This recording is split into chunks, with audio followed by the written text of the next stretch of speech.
so that we don't go over time. As usual, sit comfortably, body relaxed. I have to remind myself to put my legs up, relax your mind. And as I mentioned before, try at the beginning just to see if you can notice your heartbeat.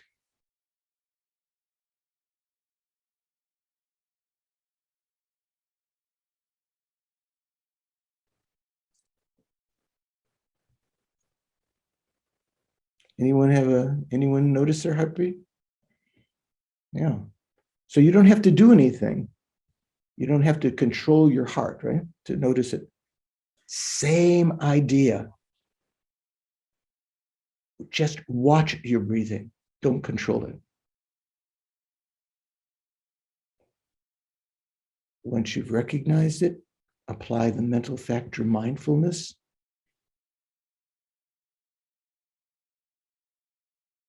Whatever other thoughts come up, just leave them be.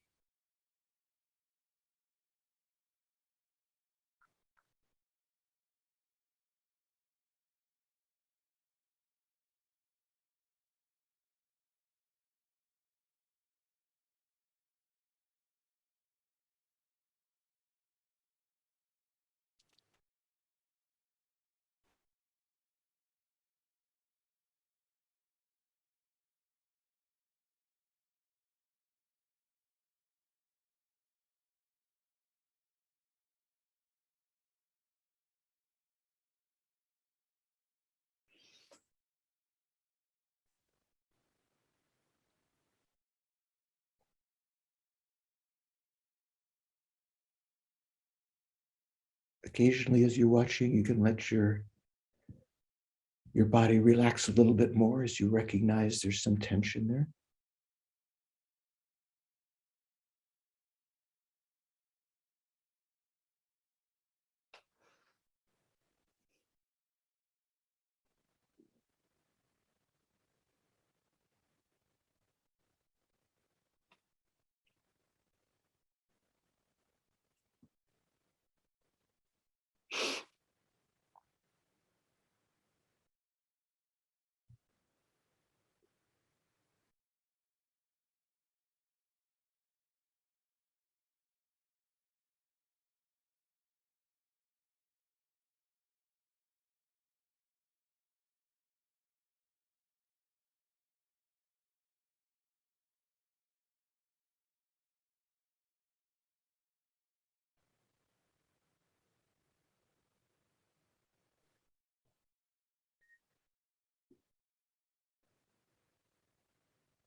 Make note of the rhythm, the intensity, the quality of the breathing now, to compare it to those same factors of your breathing when we meditate on the consciousness, which is a more subtle object.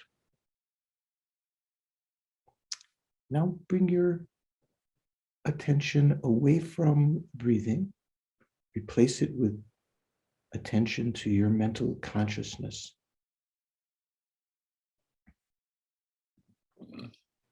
Of course, consciousness is so subtle, we have to recognize it, first of all, through noticing the contents, indirectly recognizing the nature, or through a remembering consciousness that remembers the conventional clear light nature of the mind.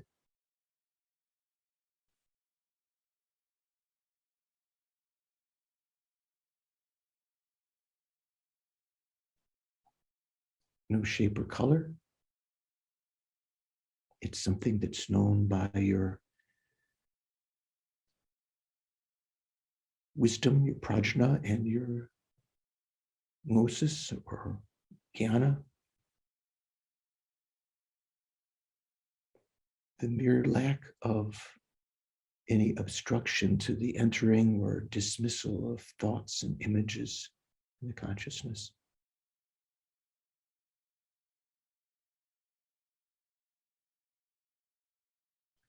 The clarity of mind is present even when thoughts, cloud-like thoughts, are present, because they couldn't be there unless the mind had that clear light nature.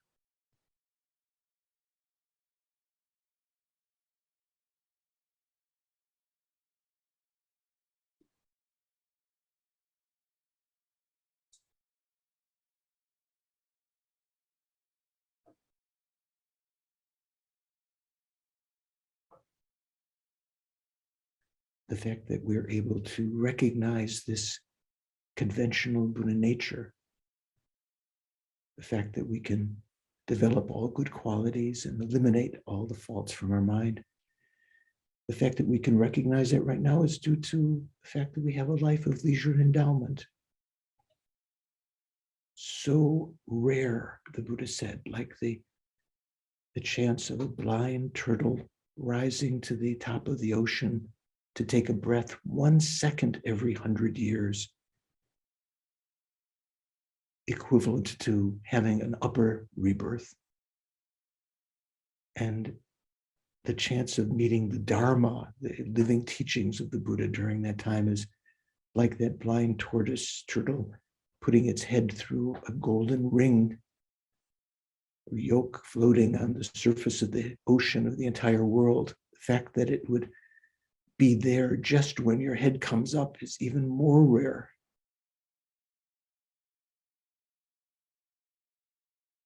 This life of leisure and endowment has the great significance of being capable of developing happiness in numberless future lives in the future by practicing virtue. Every second we live, we can create virtuous karma through bodhicitta, in enormous amounts of virtuous karma through practice of bodhicitta, the practice of guru devotion, and so forth.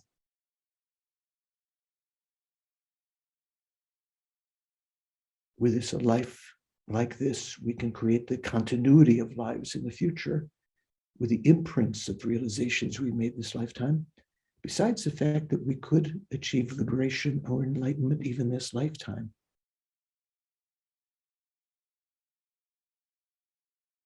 But this life is transient,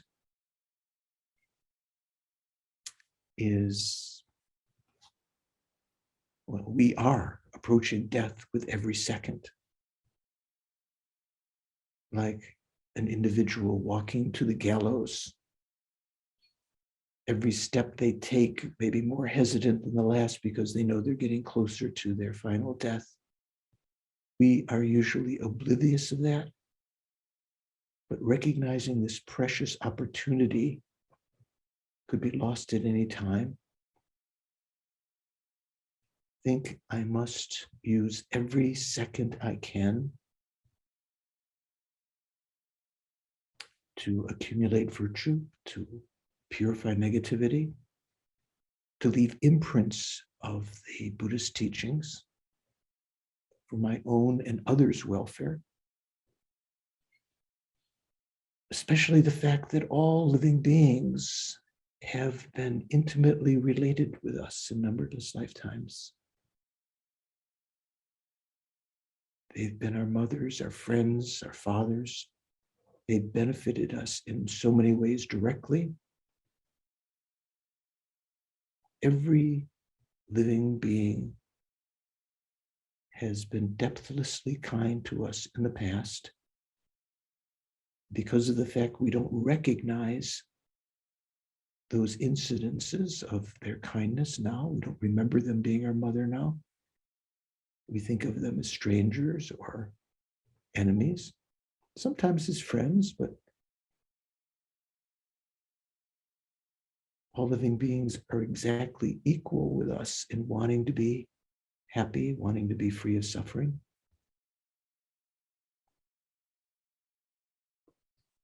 With an understanding of emptiness, selflessness, recognizing that we can identify with the entirety of sentient beings as me, as I.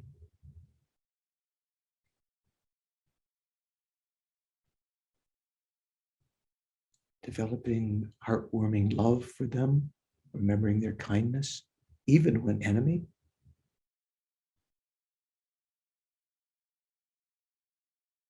Feeling compassion for their suffering, just as we feel we would like to be free of even the slightest suffering. And we are never satisfied with the happiness we have.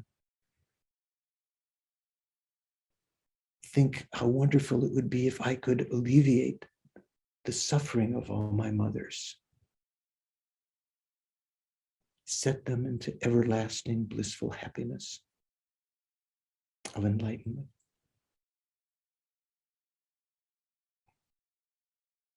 Understanding through our studies, say even the conventional Buddha nature, but the ultimate Buddha nature, the emptiness of the mind, that we are capable of achieving enlightenment.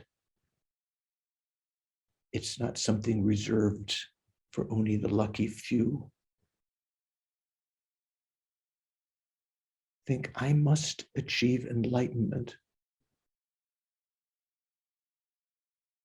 for the sake of all sentient beings, from which state I can effortlessly and spontaneously lead sentient beings perfectly, without error.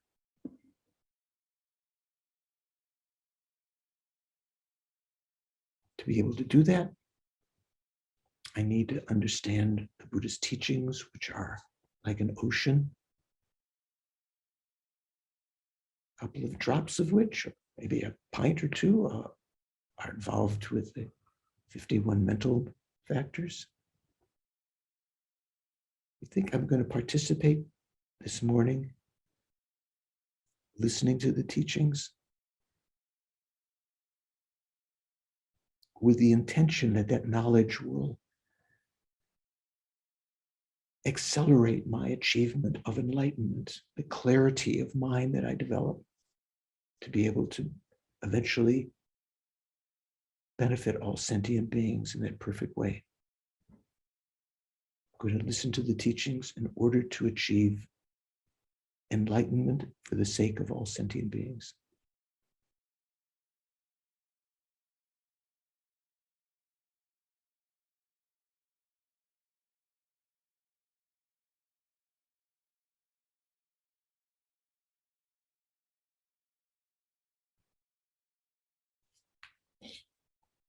And then bring your attention back to the present. We'll say once in Tibetan and 2 more times in English. Sangye churang soki chognam la jangchu badu dagni kyapsu chi dagi chunyen gipe sognam ki drola penche sangye drupasho. I go for refuge until I'm enlightened to the Buddha, Dharma, and the Supreme Assembly. Due to the collections I create through listening to the Dharma, may I become a Buddha in order to benefit all sentient beings. I go for refuge until I'm enlightened to the Buddha, the Dharma, and the Supreme Assembly. By the merits I create, by the collections I create through listening to the Dharma, may I become a Buddha in order to benefit all sentient beings.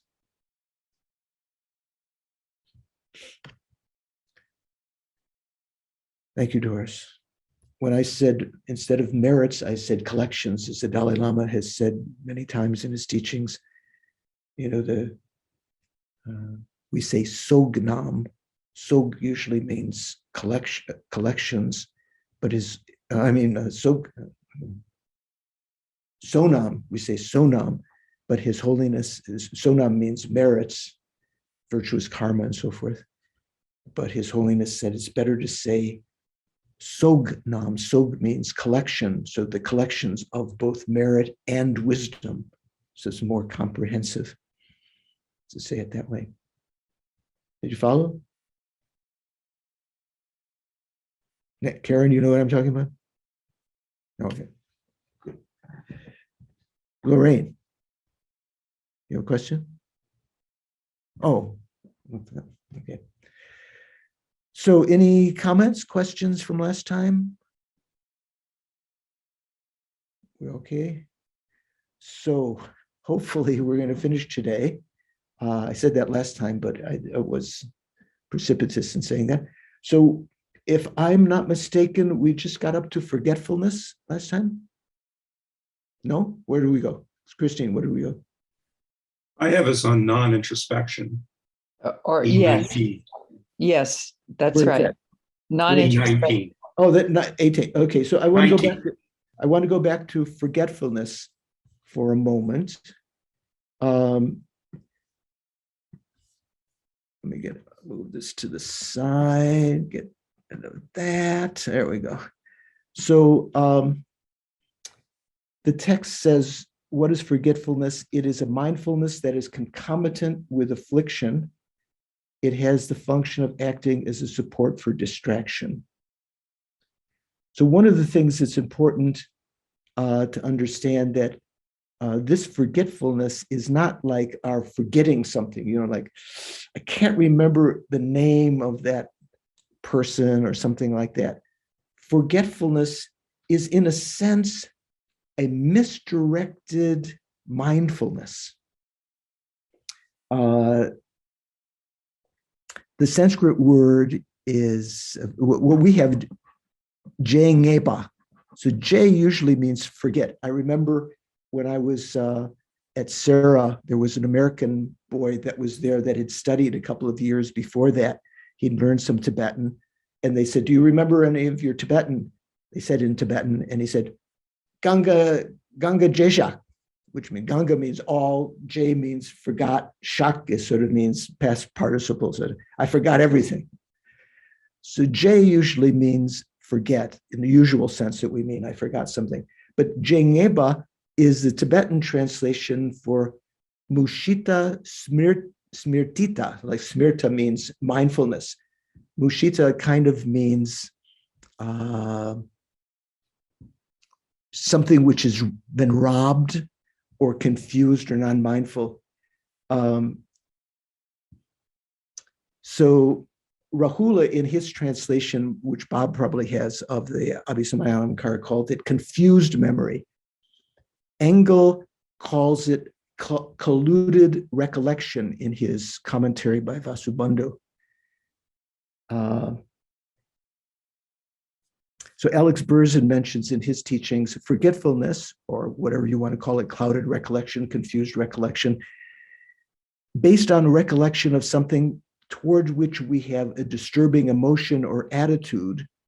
Forgetfulness, which he's calling this, is losing our object of focus so that we will wander to that disturbing object. Forgetfulness serves as the basis for mental wandering. I just wanted to add that to give a bigger picture of that mental factor.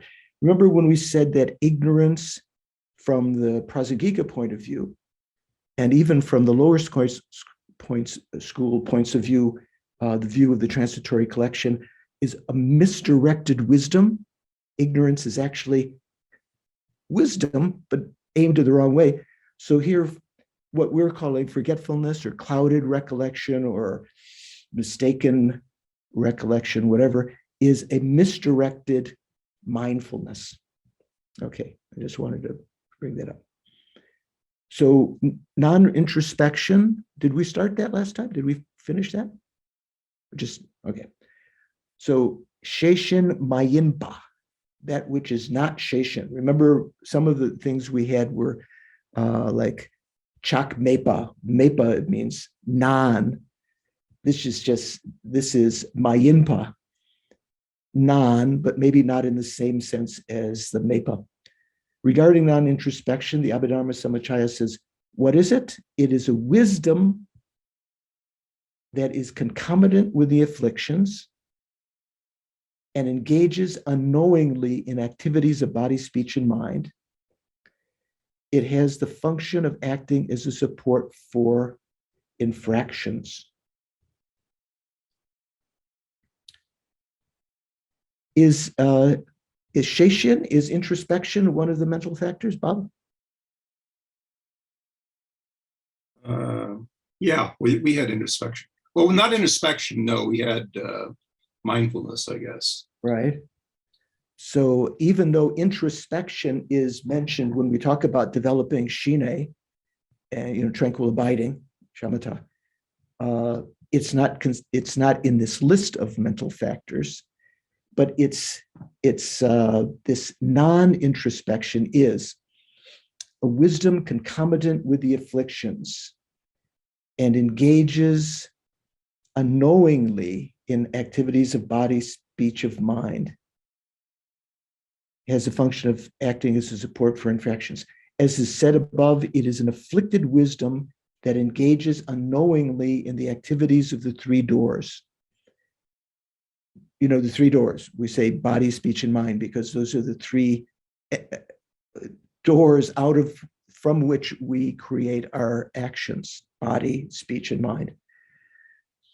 It is the discordant class of introspection. Remember what discordant class means. That means they are contradictory. This non-introspection acts as a support for the infractions accords with what is said in the Bodhisattva Charyavatara. Even though learned, faithful, and diligent in effort, many become tainted by downfalls due to the fault of lacking introspection. So when introspection goes away, one can easily get involved in the negative activities of body, speech, and mind. That's why in the 8 verses of training the mind, one of the verses is vigilant of my mind stream throughout all actions. That means this, introspection, vigilant of my mind stream throughout all actions. Whenever delusions arise, whenever afflictions arise, endangering myself and others, I will confront and avert them without delay. So this is introspection is one of the important things that we want to try to always have in order to keep our vows, in order to not create negative karma. Doris had a question first, and Christine. Thank you, Venerable. I was just wondering why unknowingly is included there.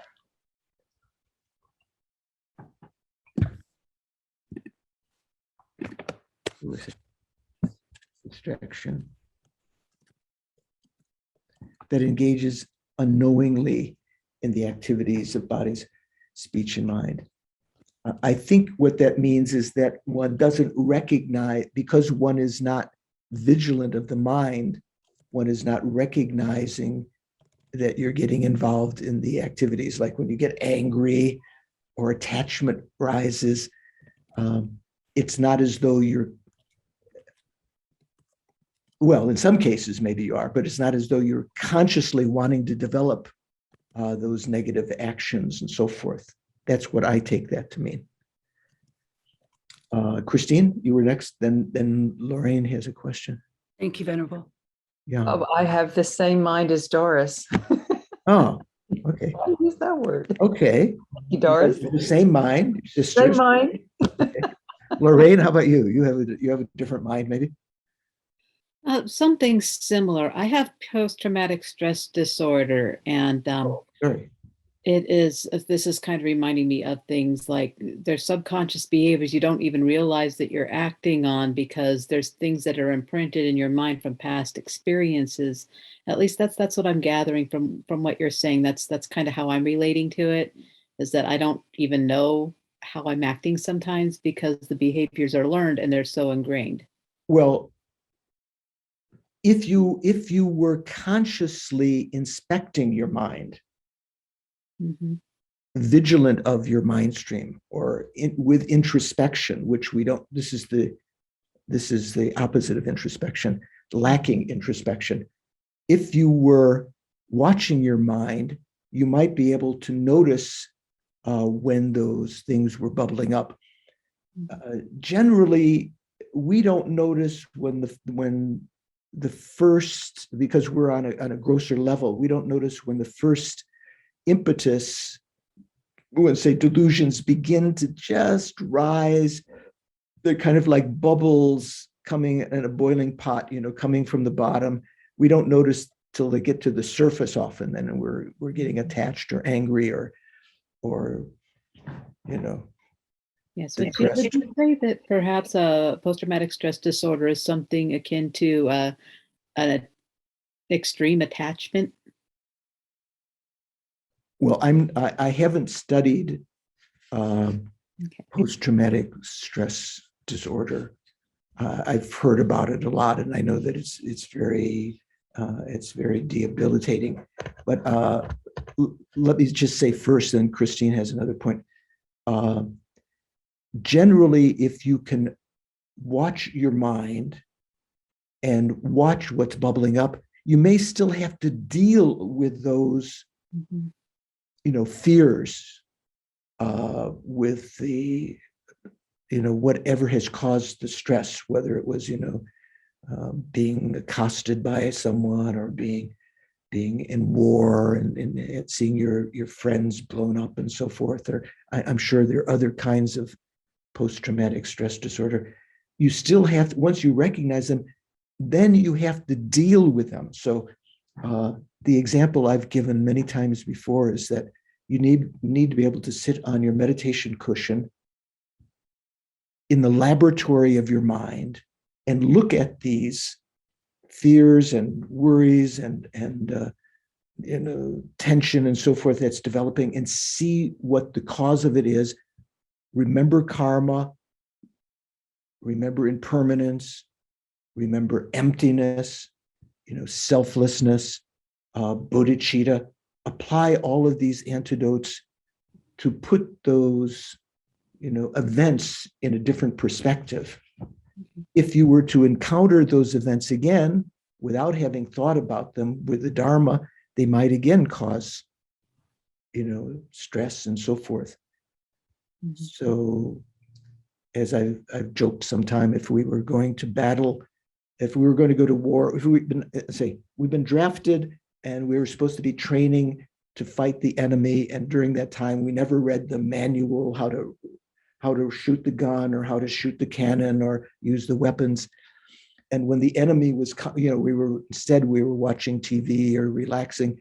When the battle actually came and the enemy's coming, that's not the time to read the manual, to read the Dharma book of the antidotes.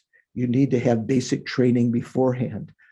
So on your meditation cushion, maybe, and I'm not saying this, you'd have to be careful, maybe bringing back some of those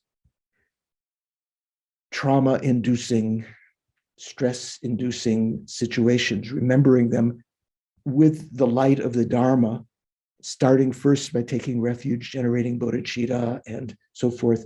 Maybe within that context, you could begin to look at them and apply antidotes so that when they begin to bubble up again, you have something to use. Okay, thank you. Okay. Christine, did you have a point?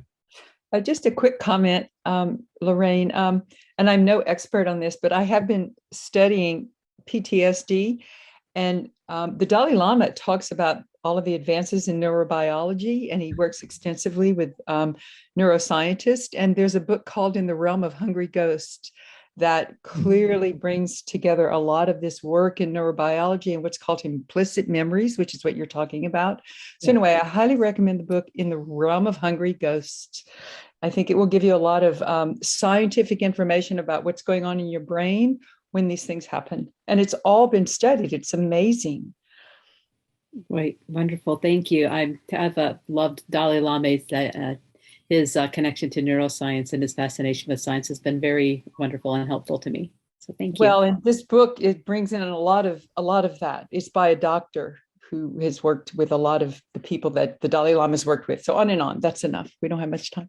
Okay. Thank you. Thank you. Thank you both for that. That's useful. I'm going to look for that book also, Christine. Thank you. So non-introspection, more or less finished. Okay. I think, right. Distraction. Okay. So earlier we talked about, excitement, right? Excitement is one of the major hindrances to developing single-pointed concentration. Excitement is a state of mind that while you're trying to observe the object of concentration, something else comes up in your mind that's attractive, and your mind goes off to that because it's more attractive than the object you're looking at. You know, here distraction is also is a more generalized kind of scattering of the mind. You could call it scattering. Some people call it scattering also. What is distraction? It is a scattering of the mind and is involved with attachment, hatred, and ignorance. It has the function of hindering separation from attachment. What is separation from attachment mean? Stephen, do you know what separation from attachment means? Oh, thank you, Venerable George. I would think that just non-attachment, so the positive mental factor. Yeah, it could mean that maybe in a certain sense. Generally, when you're developing tranquil abiding, when you reach actual tranquil abiding, you are on a what's called preparation for the first concentration. You haven't developed the first concentration yet. You need to apply lactone or vipassana, what's called mundane vipassana, to see the defects of the desire realm and the advantages of the first form realm in order to develop that first concentration. But when you have tranquil abiding, you are said to be separated from attachment to the desire realm. So I think that's the context, that's what's meant here. Let's just see what it says. As been said above, it causes the mind to be distracted from the object of observation through the force of afflictions, not through only the force of the affliction of attachment. In the 5 aggregates, the text, the discussion of the 5 aggregates that we've been quoting from Art Engel's translation several times, it explains it as a scattering of the mind to the 5 attributes of the desire realm. So when you achieve tranquil abiding, you are separated from attachment to the desire realm. Qualm. Remember we talked about qualm, sort of like question, doubt. Is there no difference between this distraction and the excitement that was explained above? Excitement is a scattering to attractive objects previously familiarized with and is involved with attachment, whereas distraction can be distracted to any object and be involved with all 3 poisons. Thus, they are different, right? So they're both among the mental factors. They're both among the secondary mental factors here, the 20 secondary delusions, but there's different. When distraction is divided, there are 6. Distraction by way of entity, external distraction, internal distraction, distraction by way of signs, distraction by way of unfavorable states, distraction by way of attention. Let's read these. So by entity is explained to be the five sense consciousnesses. So when we're trying to watch the breathing, if you're or if you're trying to watch your mind, if you're distracted to your eye consciousness, your air consciousness, there's someone's blowing the leaves outside or something. Distraction by way of entity is explained to be the five sense consciousnesses. The reason is that at the time of being set in equipoise on meditative stabilization, if any of the five sense consciousnesses are generated, then the mind arises from meditative stabilization. Thus, they are called outward distraction of the mind away from meditative stabilization. So we don't yet, even when you're achieving the various stages of tranquil abiding, you don't have meditative stabilization yet. You have a little bit of samadhi, but right now, even our attempts at samadhi, I think that's what she translates as meditative stabilization, is we're distracted from that, the object that we're trying to concentrate on, when one of the senses intervenes. You feel a pain, or you're bit by a mosquito, or you hear something, or you get too hot, so there'd be body consciousness, or you during retreat, if someone breaks wind down from you and you smell something, you're distracted by that. External distraction is when one is engaged in the virtue of the three: listening, contemplation, and meditation, the outward scattering of the mind to the attributes of the desire realm without abiding in them. That is to say, without abiding the virtues, since it causes scattering to an erroneous object of observation without abiding on the virtuous object of observation, it is called such. So this is different than when the sense consciousnesses are involved. This is just in your mental consciousness. Internal distraction is laxity, excitement, and craving for the taste of meditative absorption at the time of being set in equipoise on meditative stabilization. So laxity and excitement we talked about when we talked about tranquil abiding. They're the two main obstacles. Laxity is when your mind becomes dull, you're not able to hold the object well, leading to eventually to sleep. Excitement is when you lose the object due to attraction to something else. Doesn't mention scattering because that's not one of the main obstacles to meditative stabilization. But it does mention also here craving for the taste of meditative absorption. Who can I ask? Ida, do you have any idea what that means? Craving for the taste of meditative absorption. Do you have any idea? Venerable George, I'm not sure, but perhaps a desire for meditative absorption and excitement for that? Would that be a distraction? Yeah. So what is this? The taste of meditative absorption. So if one has experienced meditative absorption, there can be a subtle kind of attachment to that rises. And if you've experienced that, sort of that anticipation can become a distraction. Bob's nodding. What, Bob, have you read a little bit about that? No, I agree. I think that's what it means, is that subtle attachment. Okay. I mean, I think in this other text it's called enjoyment, which I think sort of has the same idea. What she says, enjoyment of meditation, or what? Yeah, I mean, he gives it as, he uses the word enjoyment, and I have a feeling it means that same attachment, Right. Taking pleasure in the meditation, Right. and becoming attached to it. So when we talk about taste here, taste is generally used like when we talk about various kinds of things, experience that you, an intimate experience. If you've had an intimate experience of meditation before, meditative stabilization, and there's like, you want to get back to that, that itself can hinder your observing the object because you're kind of distracted to this other thing that is interesting.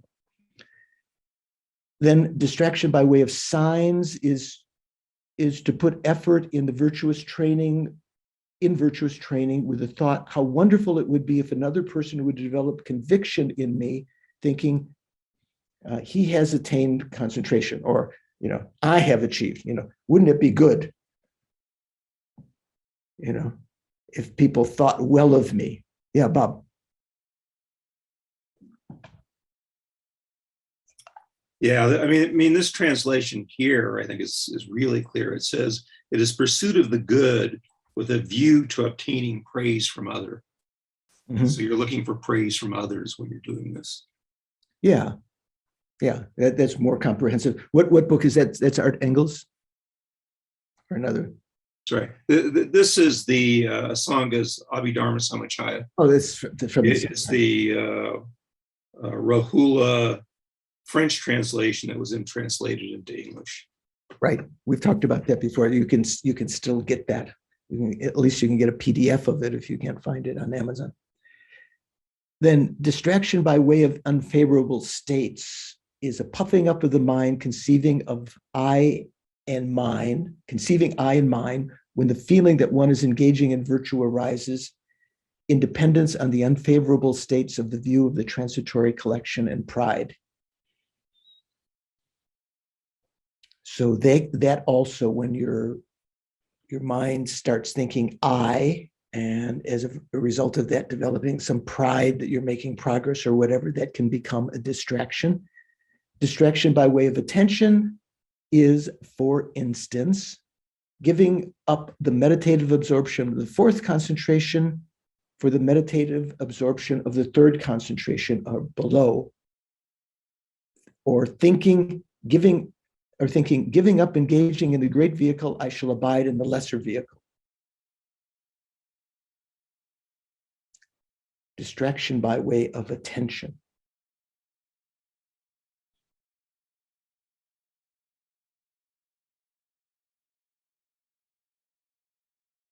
So the word attention doesn't occur in either of those examples, so it's hard to understand.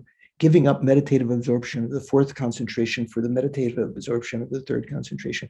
So settling for something that's lesser, or giving up engaging in the great vehicle, I shall abide in the lesser vehicle. So giving up your thought of remaining in the Mahayana because the Hinayana is more attainable. I'm not sure how the word attention, by distraction by the way of attention, maybe paying attention to those lesser things. These types of distraction explained here are taught to be general enumerations of distraction, but it is not definite that they are actual secondary afflictions. The first is unspecified. When you pay attention to the eye consciousness or ear consciousness and so forth. And the last one is included within virtue. So you're giving up a higher thing for a lesser thing. Say, for instance, if you're distracted, you're trying to meditate on Yamantaka, but the vision of Tara arises and you're distracted to that I think that would also be, although that's not like giving up a higher thing for a lower thing, or maybe if you're meditating on highest yoga tantra and the practice of Chenrezi of Kriya Tantra, the lowest tantra arises, you're distracted to that. They're still virtuous, right? It says, it is not that they are actual secondary afflictions. The first is unspecified, that means unpredicted. And the last one is included within virtue, giving up one virtuous thing for a lesser virtuous thing. Since it is taught that the distraction that is an actual secondary affliction is, for instance, the external distraction and internal distraction, which have been explained here, those of keen intellect and those of keen intellect, those who are smart, need to analyze this in detail. That's often mentioned in these things. So discussion of the category of the secondary affliction. So we finished the 20 secondaries. Now, discussion. In this way, the 20 from belligerence to distraction. Distraction was the last, right? Belligerence was the first of the secondary. They're called secondary afflictions or near afflictions. Newa means close, to approach. Tibetan Nyenong, literally near afflictions, because they are near to or involved with the root afflictions. Furthermore, you should understand them individually. Belligerence and resentment being near to anger and being involved with it, with anger and so forth. Most of them are clear from the knowledge passages that have been previously cited. So in that regard, let me read from Geshe Rapton's book when he talks about these. So when he enumerates the 20 secondary afflictions, they're called proximate afflictions. So proximate means near to, right? So this book, he says he enumerates them in terms of the following: afflictions derived from anger. So wrath, what we're calling belligerence, right? Vengeance. What did we call vengeance? Not revenge. What was it? What's the second one after belligerence? Guys, I've got this book in front of my face. It's resentment. Resentment, okay. Resentment. Spite, which was the one where you say harsh words out of anger and so forth. Envy, or what we call jealousy. Cruelty or violence. Those 1, 2, 3, 4, 5 are connected with anger. Then afflictions derived from attachment. Because here it says that they're derived with various things. Avarice, which is what we called what? Miserliness or something like that. Self-satisfaction. Gyakpa, what did we call self-satisfaction? Pride, I think, right? Excitement, the mental factor that causes you to lose the object because of attachment. Those 3 are out of the 20. So 5 and 3, that's 8 of them are with anger and attachment. Afflictions derived from bewilderment or dullness of mind or ignorance. Concealment, when you try to conceal your faults and so forth. Dullness, the mental factor of mental darkness. Faithlessness or non-faith, related with ignorance. Laziness, related with ignorance, although there is a variety of laziness that's attached to, worldly happiness. Forgetfulness, or what we call clouded recognition, recollection. Inattentiveness. All of these are related with ignorance. So there are 6 of those. So we had 5, 3, that's 8, and 6 is what, 14. Then afflictions derived from both attachment and bewilderment.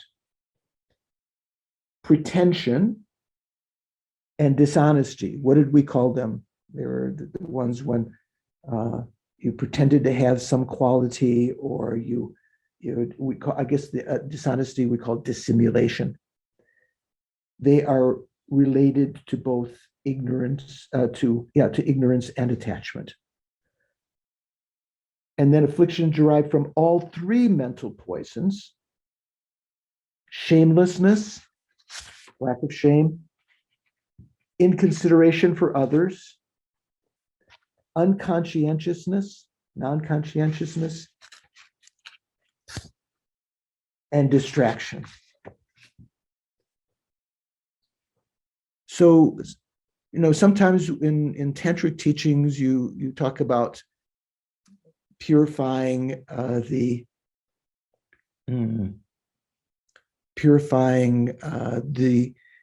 affliction of attachment, purifying the affliction of anger, purifying the affliction of ignorance.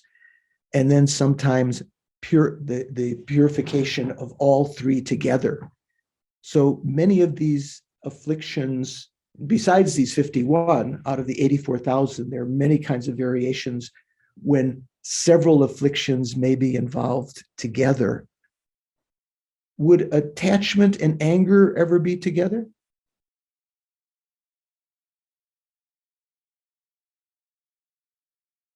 Stephen, what do you think? Well, let me try this, Venerable George. So, well, on the surface of it, anger is a form of repulsion because it's getting frustrated or intolerant of something you don't want to have. Mhm.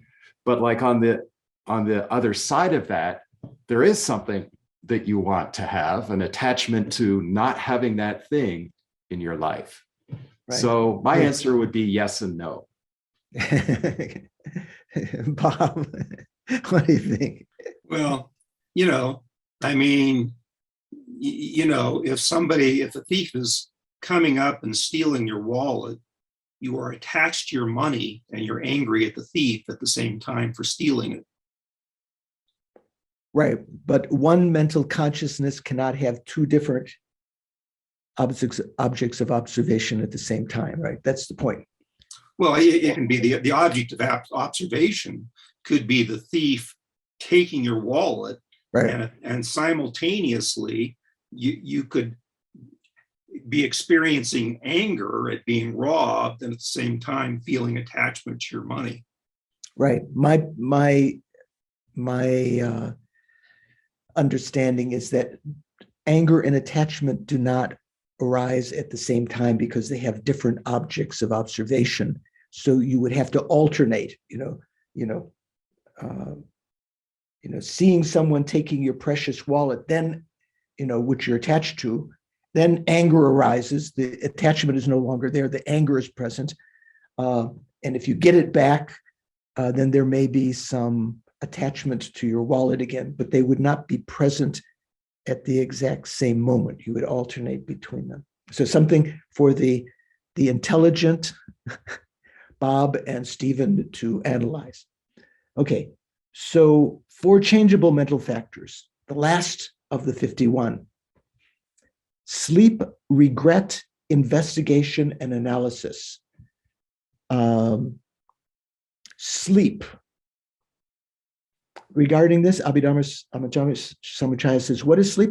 It is a withdrawal of the mind, independence upon sleep. It is its cause.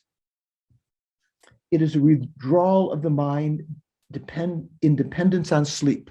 Did she change that in the future? I have one of the older translations. Is that how it's stated someone mentioned they had a newer translation?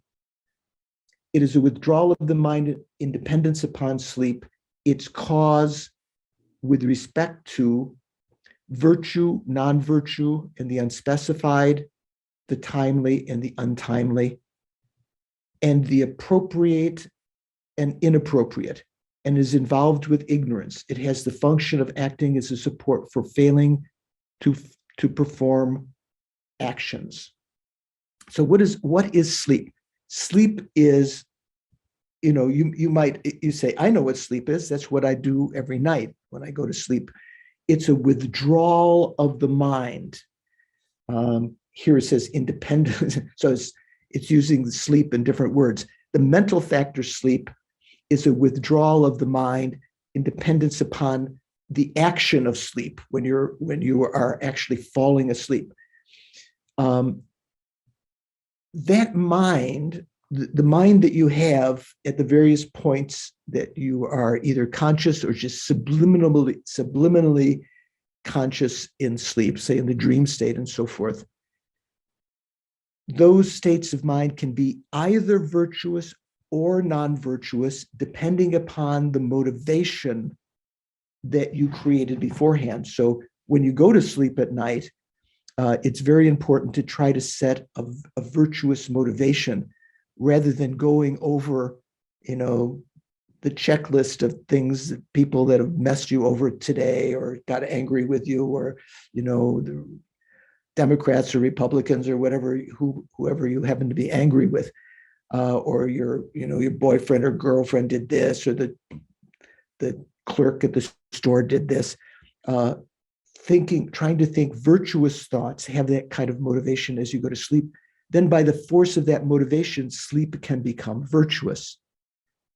By the force of going to sleep while angry or upset or incredibly attached, the whole sleep will become non-virtuous by the force of that. As been said above, it is an awareness that causes engagement in objects of the sense consciousness, should be consciousnesses, I think, to powerlessly withdraw inwards in dependence upon its causes, such as heaviness of body, weakness, fatigue, and attention to the signs of darkness. It's more difficult to fall asleep in a bright room. Maybe you know that. So when you pull the drapes or you close the curtains in order, turn off the lights to be able to take a power nap, it can help. Powerlessly, so when we talk about, at the time of death, powerlessly, all of the prana, the airs upon which the consciousnesses, sense consciousnesses, and even eventually the mental consciousness reside, they absorb to the heart chakra. Same thing happens at the time of sleep, to not as extreme an extent as at the time of death. At the time of death, everything absorbs to the heart chakra, leaving no, when you're in the last throes of death, there's no eye consciousness or ear consciousness, no tongue, tactile consciousness, maybe some little mental consciousness, and then even that mental consciousness disappears. So that's without what is it, powerlessly, you have no power over that. As been said by Nagarjuna in his letter to a friend, sensible ones, those of you who are, sensible, occupy yourselves the entire daytime and also the first and last parts of the night. Sleep with mindfulness between these. Then even the time of sleep will not be wasted. So that's the advice of many great lamas. Also, in the Vinaya, it says that you should only sleep in the middle part of the night. The first part of the night, even though you're getting sleepy, you should try to engage in virtuous activities. And the last part of the night, when you arise from the little nap you took in between, the little sleep that you've taken, you should engage in virtuous activities. And then in the middle part, hey, Shanka, good to see you. In the middle part, you should try to have been mindful as you're going to sleep to keep a virtuous state of mind so that the changeable mental factors sleep that you're finding yourself in will become virtuous. As been said above, the middle watch of the night is the time for sleep. So we don't talk about that in the West, right? You need your 8.5 or 9 hours of sleep. If you are if you have good concentration, you don't need as much sleep. If you are progressing in developing shamatha, it's said many, many years when I was at Kopan at the beginning, when I first arrived in 1976, Lama Zopa Rinpoche never slept at night. You might say, that's impossible. He had to sleep. He had to get at least 6 hours or 4 hours or something. When you have single-pointed concentration, that is a substitute for sleep. So that, those that have not quite achieved that state of like Lama Zopa Rinpoche would still, the first part of the night, even though you're getting, a little bit tired, they still engage in virtue. Then they would, when they got in the middle part of the night, they would lay down. Rinpoche never laid down. He would still sit in meditative posture, even in the middle part of the night, still be meditating. Then in the last part of the night, when you arise from that, other people would still be blissfully sleeping. You make an intention to rise from that middle part of the night, then you would engage in virtue again. Now, I'm not suggesting that you do this. I find that difficult to do also. But if you develop good concentration, say during a retreat, you need less sleep. Anyone have that experience when you have Shankar? Yeah. What do you find? Well, I mean, like especially in shamatha retreats, right? In Shine retreats, I found that. I mean, like after a week and a half or so, I really don't need, maybe 5 hours. I mean, it's enough. And the other thing I've noticed also is that if you make a determination, like I'd go to bed at, let's say, 9:30 or so, and I said, if I say that, okay, I'm going to get up at 4:30 in the morning before sunrise for one session, right? Or 5 o'clock in the morning, it's amazing. You just wake up. You don't need an alarm clock. And, Yes.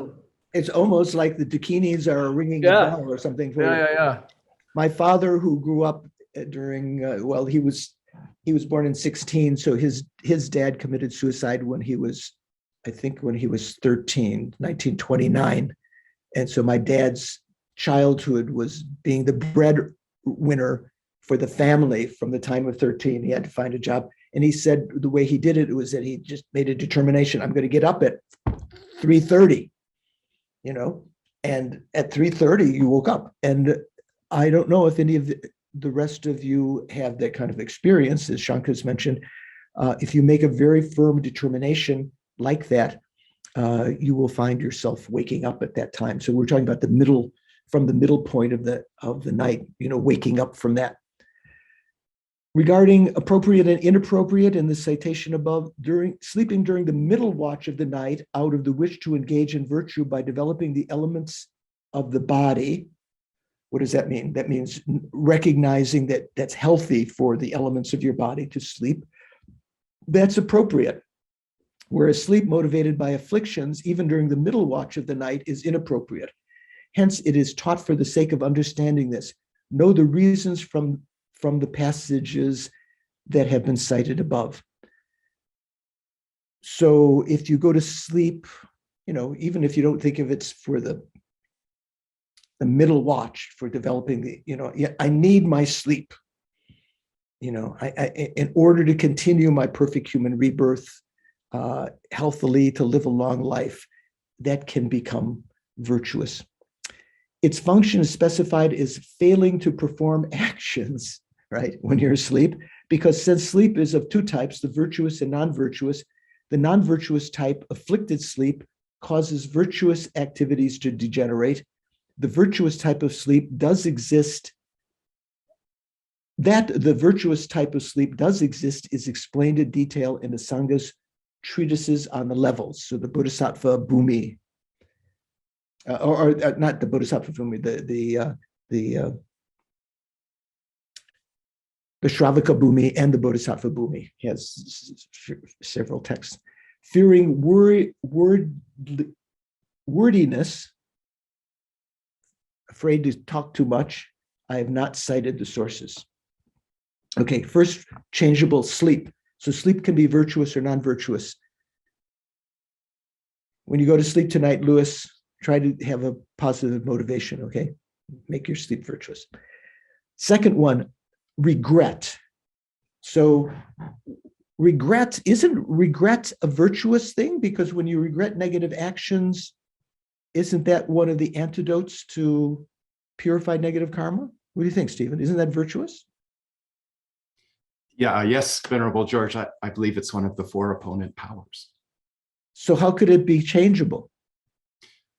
Well, I could think of perhaps regret that I did something virtuous. Yeah, you give some money to the beggar, and then you get to the parking meter, you don't have any change.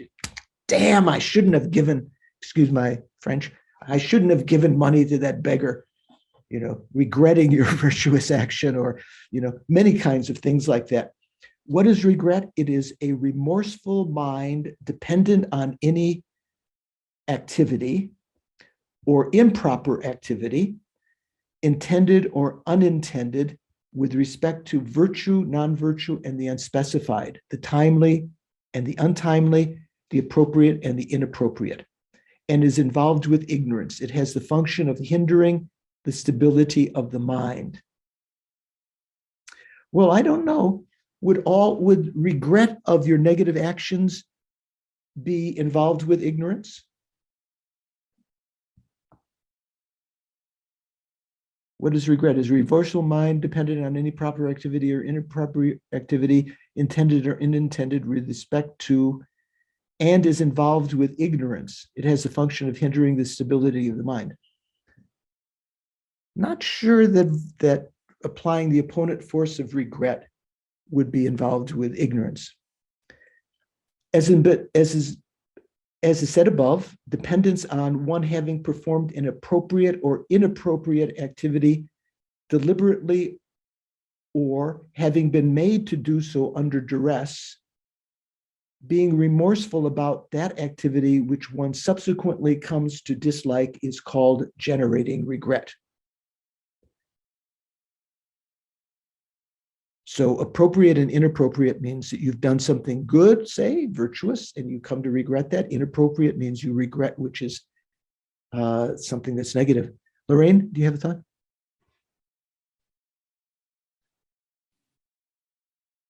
So I was thinking that it may have something to do with if you're regretting something so much, then you're failing to grasp what you can learn, what can be taught from the experience.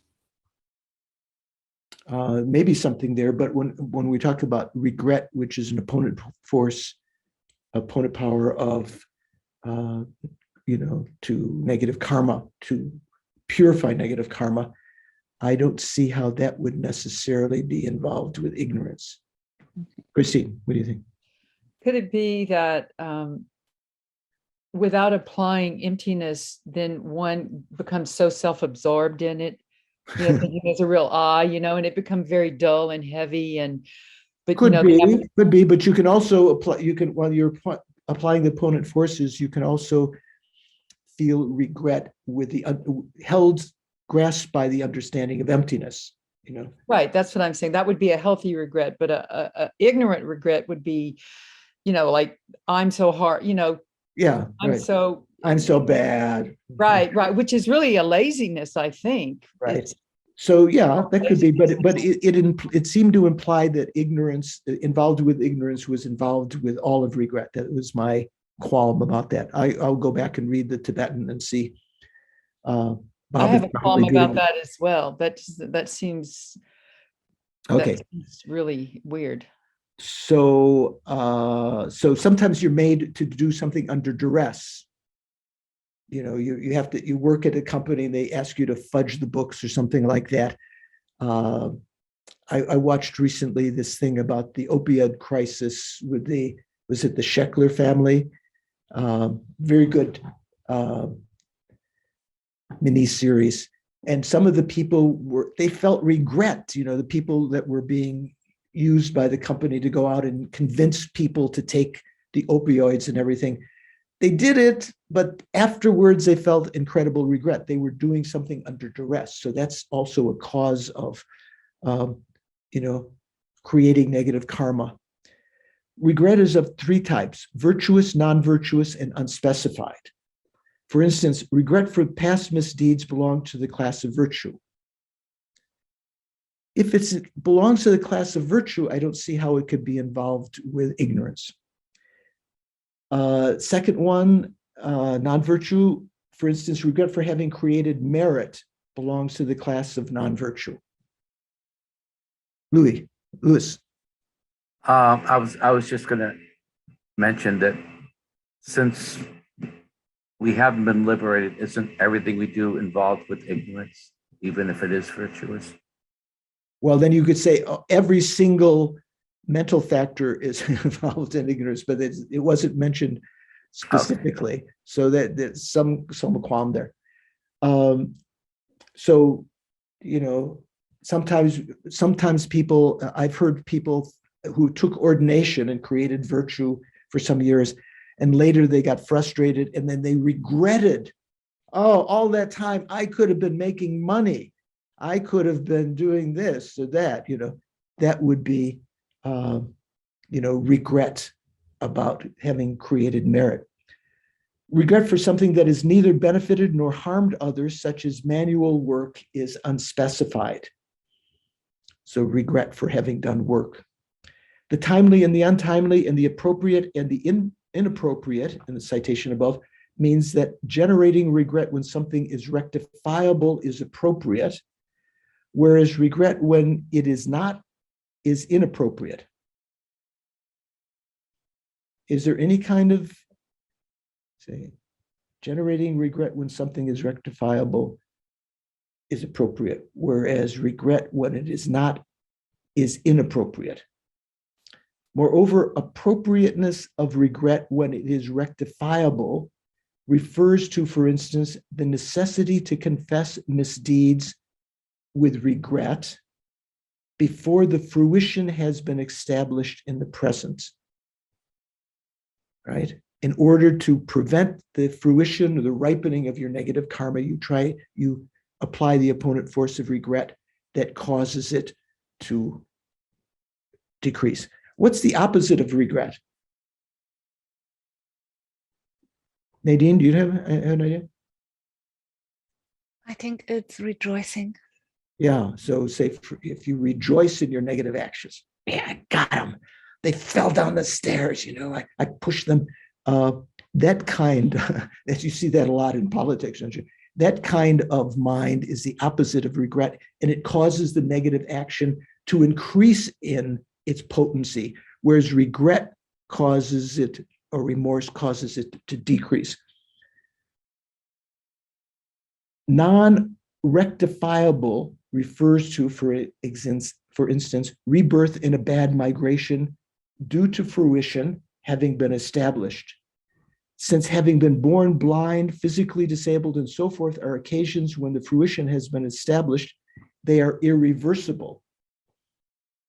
So the implication is that if you regret those negative actions that impelled you into that situation, once it's ripened, that's inappropriate. I would counter that it is still a virtuous activity. Say, for instance, your money has been stolen. You think, this is the result of my negative karma in the past. Regretting that and thinking of all of the negative karma that you've created, trying to feeling regret for that becomes virtuous. Therefore, detailed enumeration of these passages from the Compendium of Knowledge, the Abhidharma Samachaya, seemed to be a marvelous method for generating certainty regarding the stages of the path. Important. Then the last two, investigation and analysis. They are given different names by different people. Tokpa is sort of a grosser kind of investigation. Analysis, or truba, is finer, more detailed, when the mind is more clear. Regarding investigation and analysis, Abhidharma Samachaya says, what is investigation? It is a mental expression of inquiry, depending on either intention or wisdom. It is a coarse mind. What is analysis? It is a mental expression of individual examination. The first one said expression of inquiry, sort of generally thinking about something, inquiring. And this one says individual examination, depending on either intention or wisdom. It is a subtle or fine mind. Their function is to act as a support for abiding in contact and not abiding in contact. So in contact with virtue, in contact with happiness, and so forth. So when we do Lanrim meditation, glance, what do we call it? What am I trying to say? Not stabilizing meditation. What's the other kind? When you investigate, when you're analyzing, analytical meditation. When you're doing analytical meditation, the first part you may be just doing general investigation. When you start to get an idea and you go more deeply with a more subtle mind, that becomes analysis.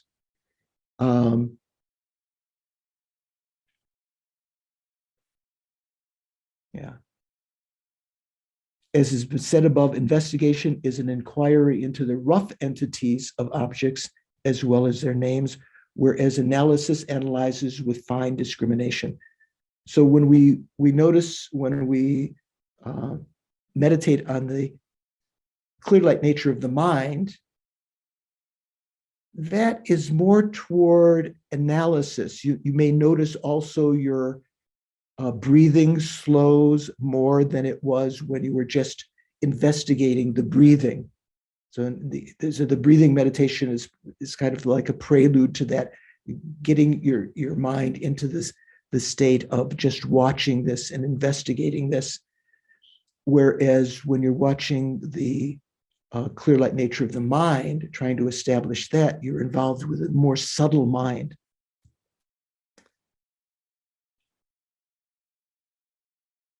Question, what is investigation? What is analysis? The two brothers, Asanga and Vasubandhu, they were brothers, right? Asanga, they were born from the same mother. They had different fathers. Seem to agree on this explanation. The function of investigation and analysis is specified as acting as a support for abiding in contact and not abiding in contact, because investigation and analysis are each of two types, virtuous and non-virtuous. So you can abide in contact with virtue and happiness, or with non-virtue and unhappiness. If you investigate the best way to cheat on your income tax, or many things you can do, investigate, that is non-virtuous. If you investigate how to help others, how to bring about happiness, how to escape from cyclic existence, that is virtuous. Investigation, investigation and analysis belonging to the class of virtue act to produce pleasant results, thus acting as a support for abiding in contact with happiness. And investigation and analysis belonging to the class of non-virtue act to produce unpleasant results, thus acting as a support for not abiding in contact with happiness. Right? Moreover, investigation and fine analysis of the meaning of selflessness with a thought to definitely emerge from cyclic existence and so forth belong to the class of virtue. So that's an interesting proviso there. It says, investigation and fine analysis of the meaning of selflessness with the thought to definitely emerge from cyclic existence. What if you don't have that thought? What if you are like a college professor and you investigating these things in order to write your next book and so forth? So if you were doing it with a virtuous motivation, that becomes virtuous. But simply investigating emptiness itself is not necessarily virtuous. Interesting. Investigation and fine analysis of the modes of pleasant or unpleasant objects motivated by attachment, anger, and so forth belong to the class of non-virtue. Right? Investigation and fine analysis of the modes of pleasant or unpleasant objects motivated by attachment, anger, and so again, the proviso motivated by the attachment, anger, and so forth. What if you investigate the mode of pleasant and unpleasant objects, not motivated by that, but by recognizing that attachment, anger, and ignorance arise with respect to objects that are attractive, unattractive, and neutral? That would be virtuous. Analysis and investigation of work, behavior, and so forth that are neither virtuous nor non-virtuous are unspecified. That means that they don't create virtuous nor non-virtuous karma. They create neutral karma. Then final discussion of the category of the changeable mental factors. Why are these four, sleep, regret, investigation, and analysis, called changeable? They are called changeable because they become virtuous, non-virtuous, or unspecified through the force of being concomitant with a motivating thought that brought them about, right? Why you engaged in them. Afflicted sleep, regret, investigation, and analysis. I think afflicted applies to all of them. obscure the entire class of virtue in general, and especially the three trainings in ethics, meditative stabilization, and wisdom. So afflicted sleep, afflicted regret, inflicted investigation, and afflicted analysis are all negative. The five obscurations are taught in sutra. They are just as have been taught by the protector Nagarjuna in his letter to a friend.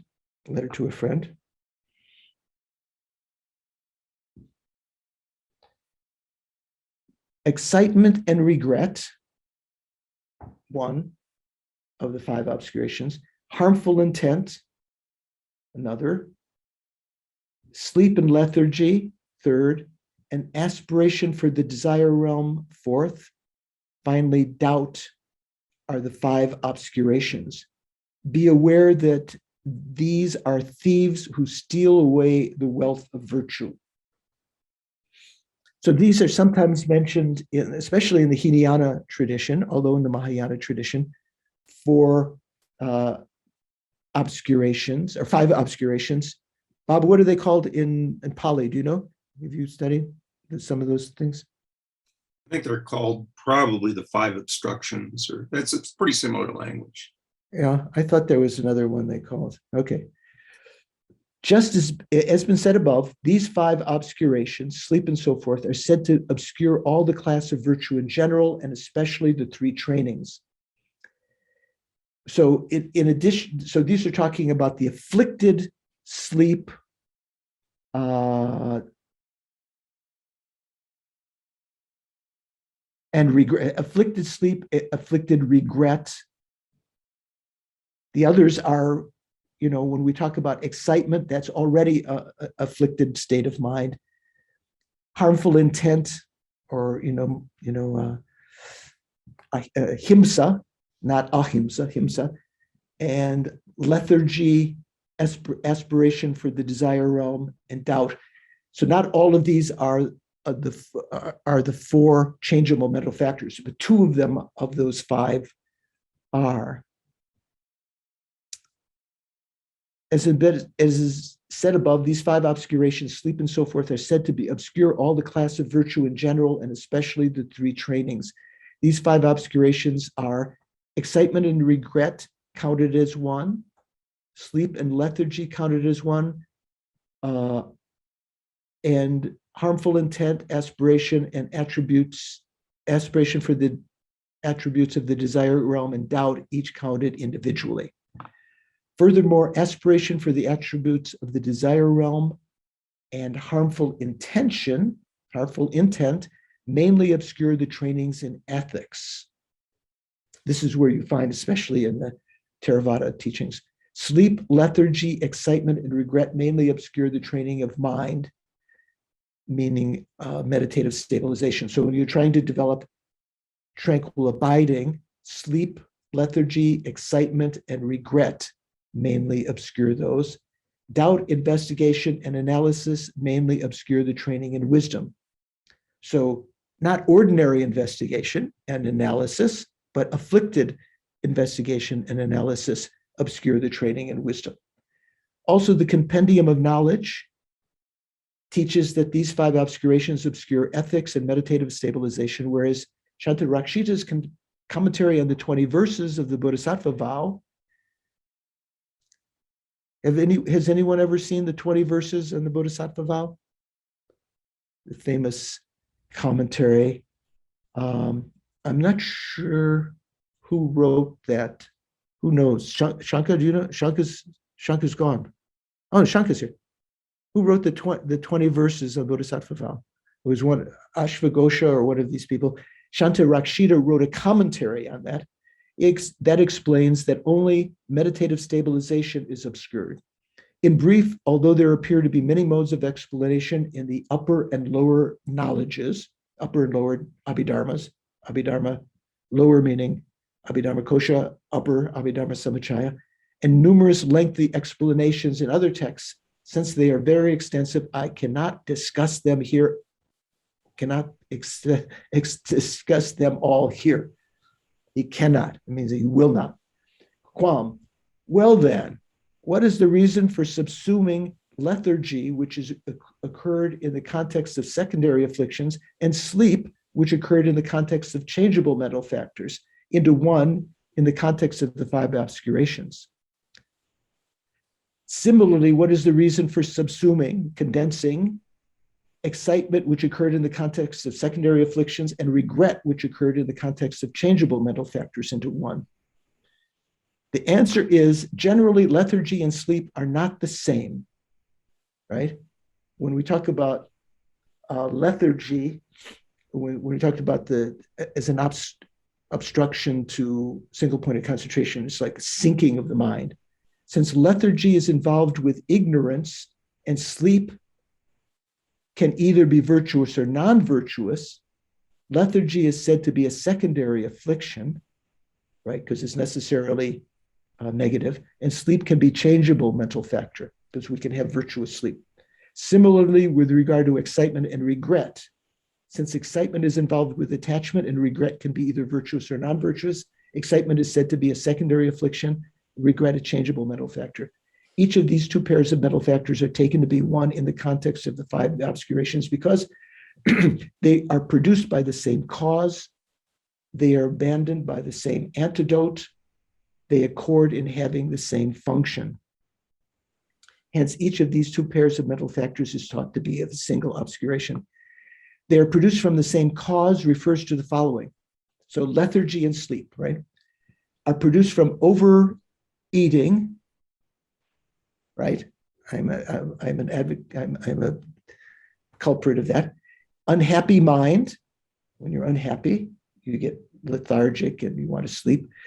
Discouraged mind, and relishing taste, and so forth. Relishing taste means relishing the taste of something that you enjoy.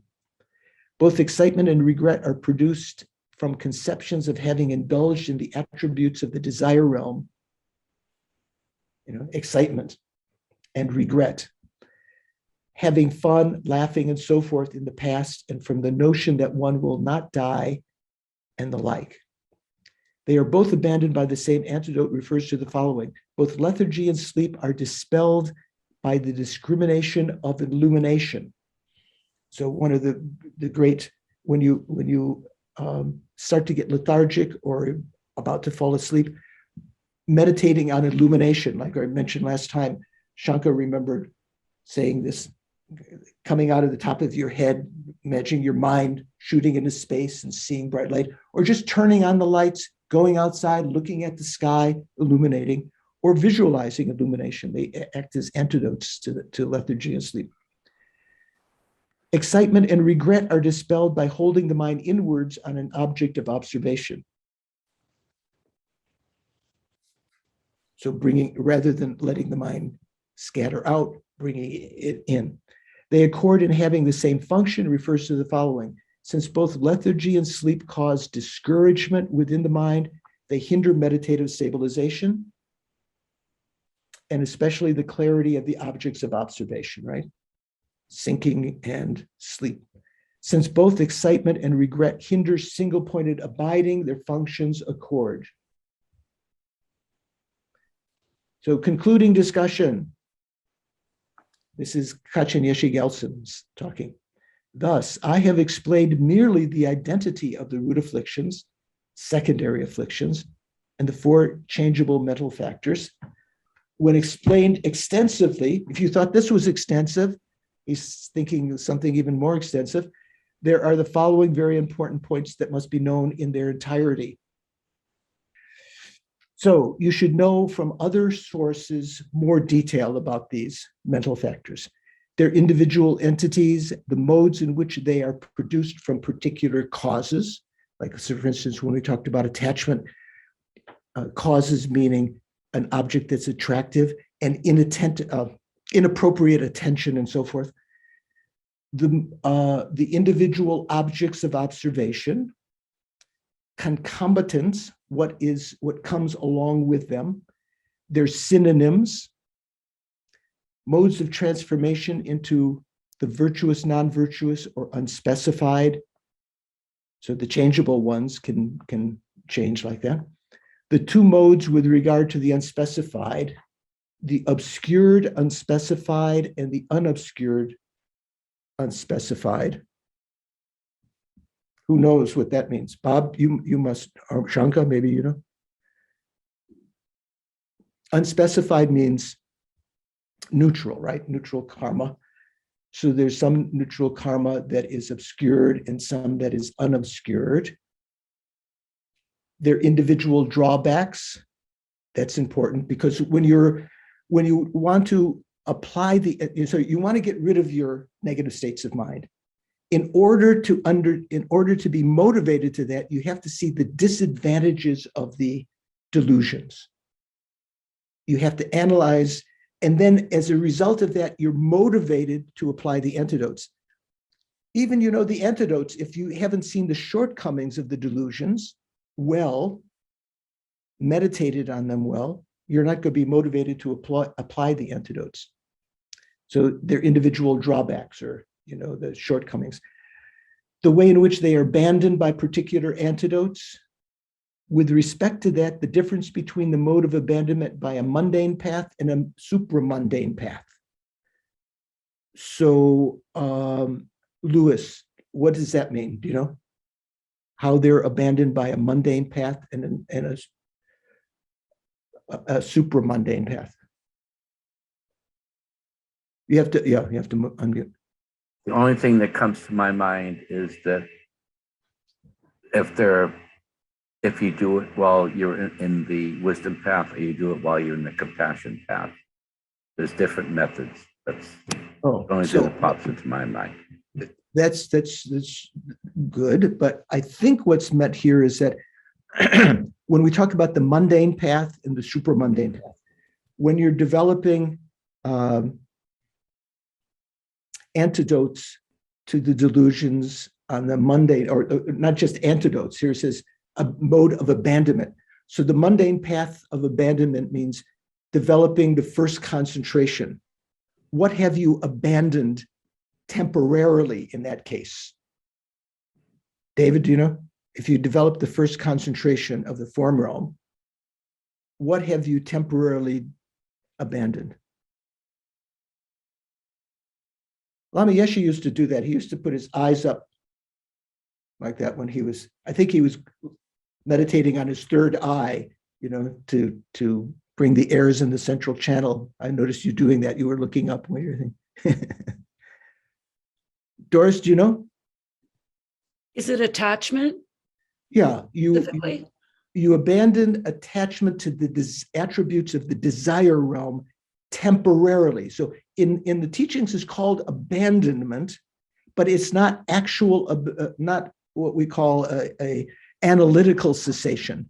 Remember from our attendance class, analytical cessation and non-analytical cessation. You can cause certain delusions to be suppressed through recognizing the attributes of the first form concentration and the defects of the form of the desire realm.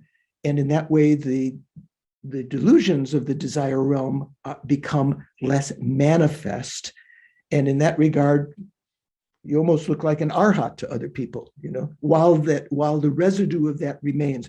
Because when you arise from that meditative stabilization, you still have that calming mind where the delusions are suppressed. But if you engage in raucous activity and let go of your training, those delusions can rise again. So the abandonment by the mundane path means temporary abandonment, but the abandonment by the supramundane path, supramundane means meditating on emptiness. That kind of abandonment of the delusions can be total cessations. And also you can have, even if you're meditating on the supramundane path, you haven't realized emptiness directly, you can cause a suppression of the delusions, say on the path of preparation, even before the path of seeing, you can have a suppression of the delusions because of that. Modes of abandonment. The difference between the objects of abandonment of the path of seeing and meditation. What objects are abandoned by the path of seeing Christine, do you know? As opposed to the path of meditation? No more learning. No, that's the last one. That's the last path. No, what by these two paths, the path of seeing and the path of meditation, what objects are abandoned? Because it says the difference between the objects of abandonment of the path of seeing and the path of meditation. So in the path of seeing, well, I'm thinking of the Heart Sutra, and how they have all the things that are that you see, the emptiness that the arhat that is. So I don't really know. I would just have to guess. Okay. I probably shouldn't guess. Bob probably has a good answer. Okay. What's abandoned by the path of seeing? We're talking about the afflicted obstructions and all these obstructions. No. What's abandoned by the path of seeing are the what do we call it? The on the path of meditation, you abandon the innate obstructions, and on the path of seeing, which comes first, you abandon the artificial or intellectually formed, what we say kuntak afflictions, that which have come about because of your reasoning this lifetime and those kind of imprints.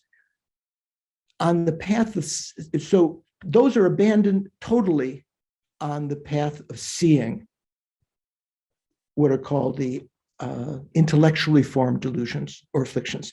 On the path of meditation, you go more deeply and you get to ones that don't depend on your own reasoning or tenets that you hold or thinking like that, just the innate ignorance that's in your mind. You eliminate those kinds of afflictions from the root. Now, what Bob referred to is the what do you call it? The obstructions to liberation and obstructions to omniscience, shedib, knowledge obstacles. From the Mahayana, from the Prasangika point of view, up until the end of the seventh bhumi, you are only eliminating the afflicted obstructions, which means, all of the delusions, whether they be innate or intellectual, whether they be intellectually formed or innate. And on the 8th,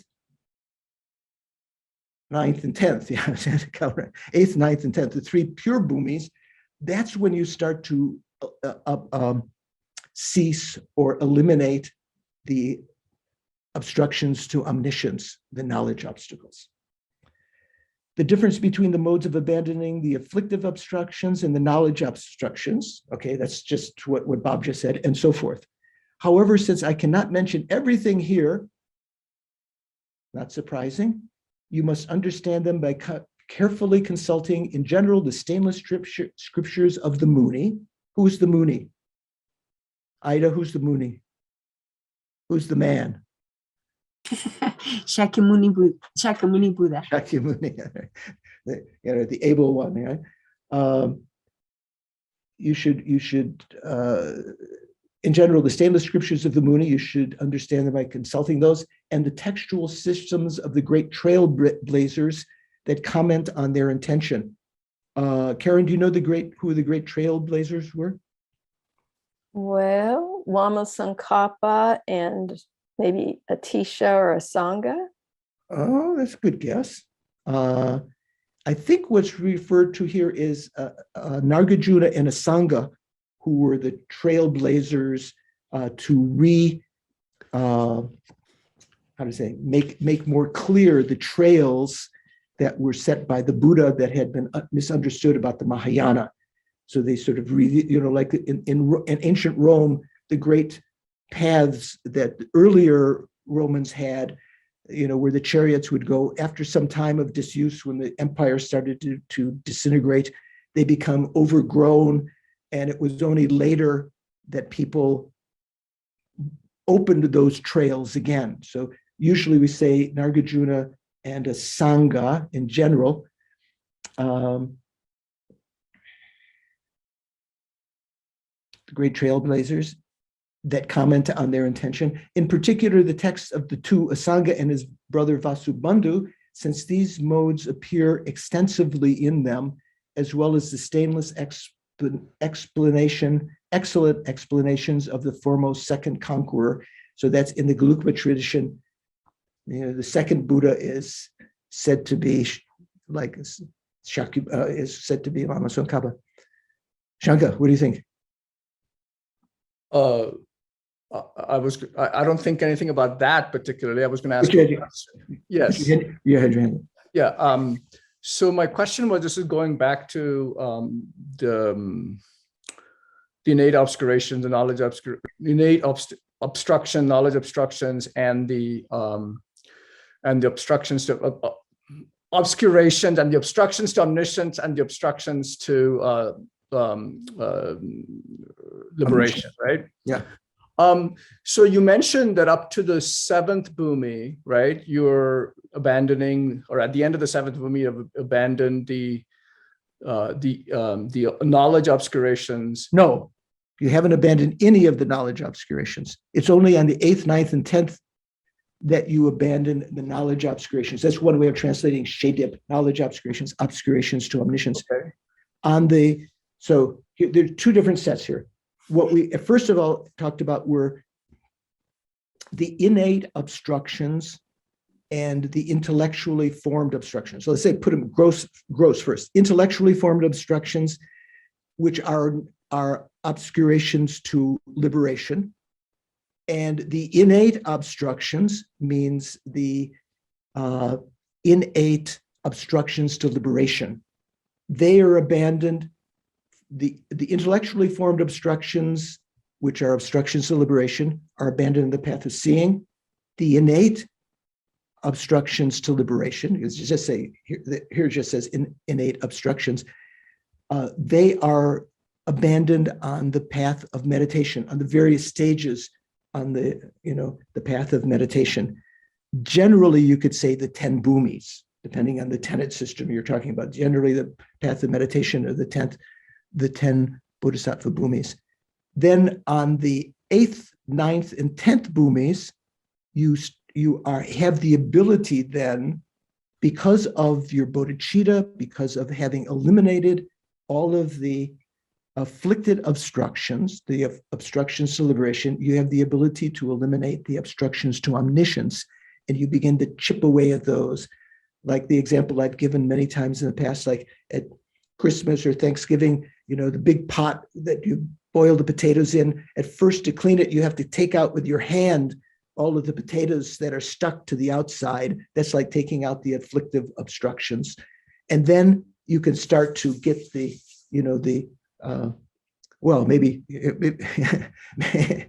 that those are like the intellectually formed. And then with the brush or the scouring pad, you get out some of the finer things that's maybe like the innate afflictions. But then to get out the smell, you had garlic on the potatoes or something else, you use the odor that's left by them. Even though the pot looks clean, in order to get rid of that, that's like the obstructions to omniscience, you need to use water and some other kind of cleaning agents and something like that.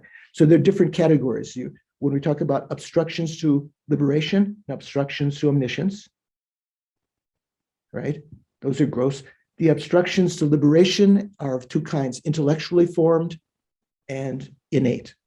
Okay, that's clear now. Thank you. Okay, yeah.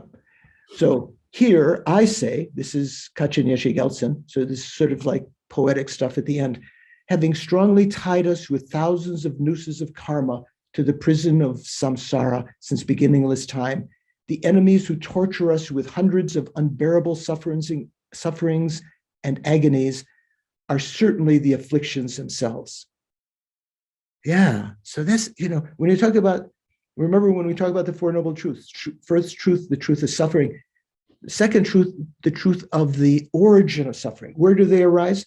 What is the origin of suffering? Oh, Nadine knows. Karma and klesha. Karma and klesha, right? We say karma and afflictions. So karma is the principal, immediate cause of the suffering. That's what the ripening of karma. But the underlying cause of all of the karma are the afflictions. So they are, they've tied us with thousands of nooses of karma to the prison of cyclic existence since beginningless time. These are the real enemies who torture us with hundreds of unbearable sufferings and agonies. That is certainly the afflictions themselves. In the wilderness covered by thickets of cyclic existence, the intolerable thieves who steal even the slightest benefit and happiness and torment us without allowing a single moment's relief are just those afflictions.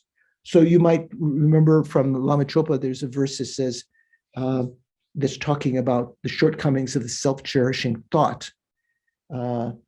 Here it says, in the wilderness covered by thickets of cyclic existence, the intolerable thieves who steal even the slightest benefit and happiness.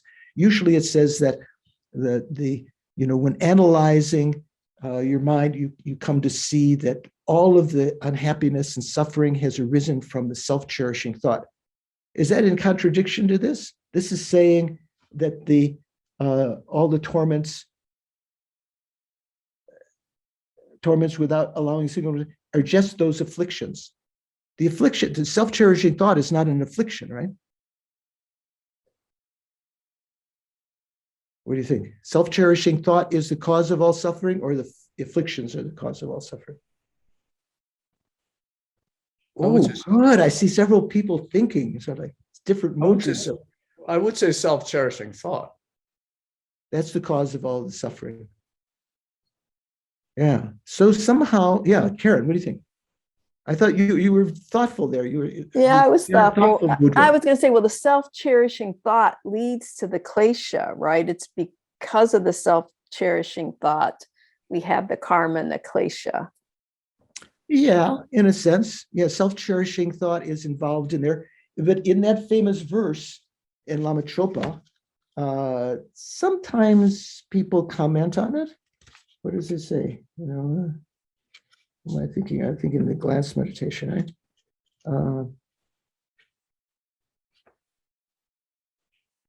Rangni Chepa Zimpe Chongne Di, this chronic disease of self-cherishing, Midu Dugna Kepe Gyurtongne, having seen it as the cause of generating undesired suffering. Lelen Dela Kondu Sumchete, having Kondu Zimpa is what we call grudge, right? Having held a grudge, having blamed and therefore holding a grudge against the self-cherishing thought, Dagzin Döchen Jompa Jingilop. This is maybe the 6th or 8th verse of the Gansa meditation. Grant me blessings to destroy the great demon of self-grasping. Self-cherishing and self-grasping are different, right? Self-cherishing is not one of the afflictions. Self-grasping is.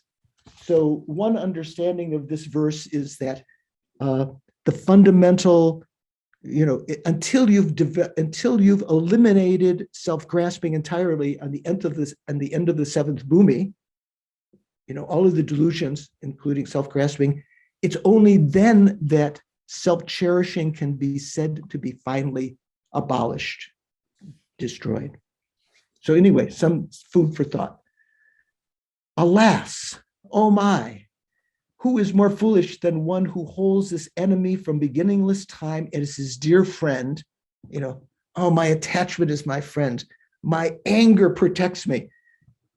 Planting him in the center of his heart, but holds as enemies his kind father and mother sentient beings, the 6 types of migrators. Whoa, how foolish. Hey, instead, if intelligent, discerning people were to uproot the enemy of the afflictions from their hearts and cherish their kind parents, planting these wish-fulfilling gems at the very center of their hearts, it would be far better. So then a summary of the salient points and their application to practice. Having thus understood the presentation of minds and mental factors, it is important to know how to use it as a method for subduing one's own mental continuum, Otherwise, if one takes delight in merely arguing with others, holding forth just to prove one's point of pedantically listing synonyms, or, here it means synonyms is not the right translation for this, but all sorts of different points, then there's not much purpose. It is just as has been said in the King of Meditative Stabilization Sutra, the Samadhi Raja Sutra, Although I have explained the good doctrine, if you do not put it into practice correctly, having heard it, then you are like a sick person who clutches a bag of medicines but is unable to cure his sickness. I remember when I came to Geshe Jampa Gyatso once at Institute Lama Tsongkhapa, bemoaning the state of my mind, and he said, you know the antidotes. If you have it's like the medicine, if you just carry it on your back and you never take it, that's senseless. So you have to apply the antidotes.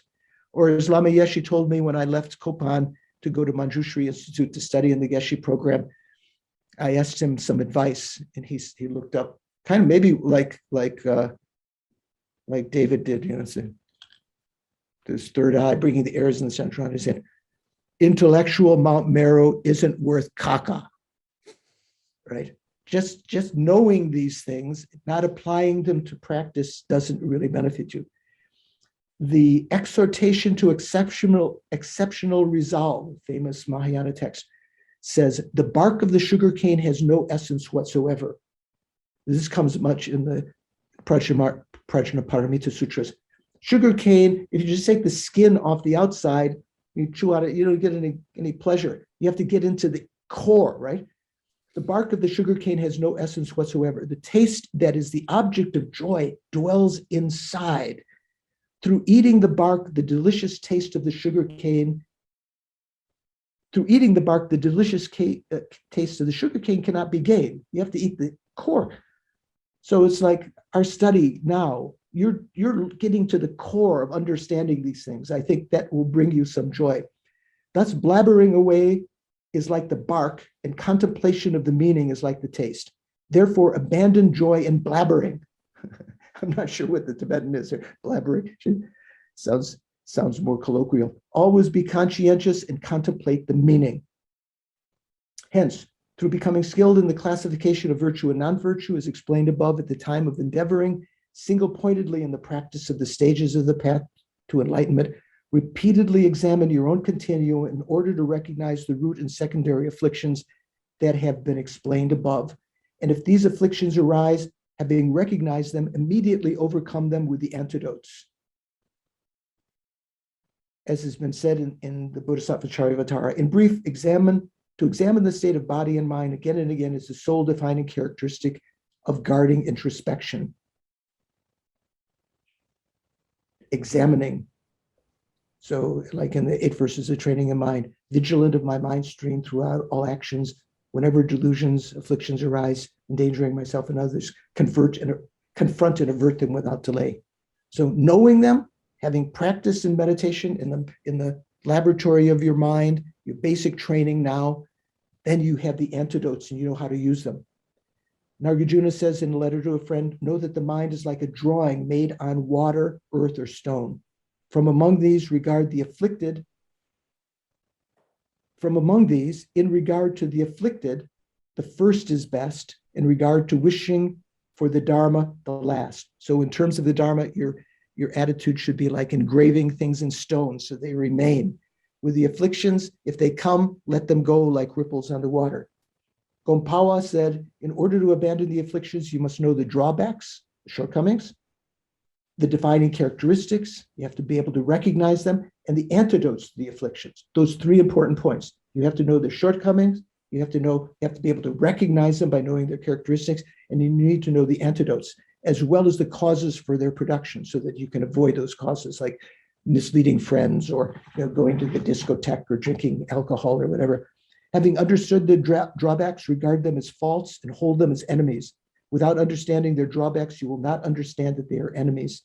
Therefore, it is taught that you should contemplate this in accordance with how it has been taught in the ornament for the Mahayana Sutras, Sutra Alamkara, Mahayana Sutra Alamkara, and engaging in the Bodhisattva deeds. In order to understand the defining characteristics of afflictions, listen to explanations of the Abhidharma, the upper and lower. At the very least, listen to explanation on Vasubandhu's discussion of the 5 aggregates. That's kind of like a condensation that we've been talking about. Art Engel's book translated that.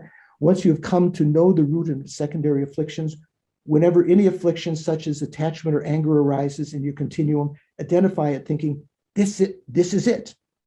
That's attachment, that's anger, that's jealousy.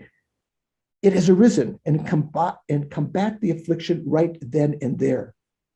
That was the Kadampa Geshe Gompala. Just as has been said above, as soon as affliction arises in continuum, having forcefully recognized it, thinking, this is it, it has arisen. You must examine which causes and conditions produced it, so you can avoid them in the future, and what the object of observation from which it arose is. Thinking it's attractive, unattractive, whatever. Regarding it as a fault, hold it as an enemy and immediately overcome it with the antidote. The spiritual guide Pung Chungwa, another Kadampa Geshe, said, even when I am quashed by the afflictions from beneath, I grit my teeth. So have courage. The foremost omniscient Tsongkhapa explained in his Lamrim Chemo, although you may get rid of an ordinary enemy temporarily when he has regained his strength by retiring to another country. So you banish your enemy, they recoup their forces in another place. When they come back, they will retaliate. However, afflictions are different. If you're able to get rid of afflictions from their root, then lacking another place to go, they will not make a comeback.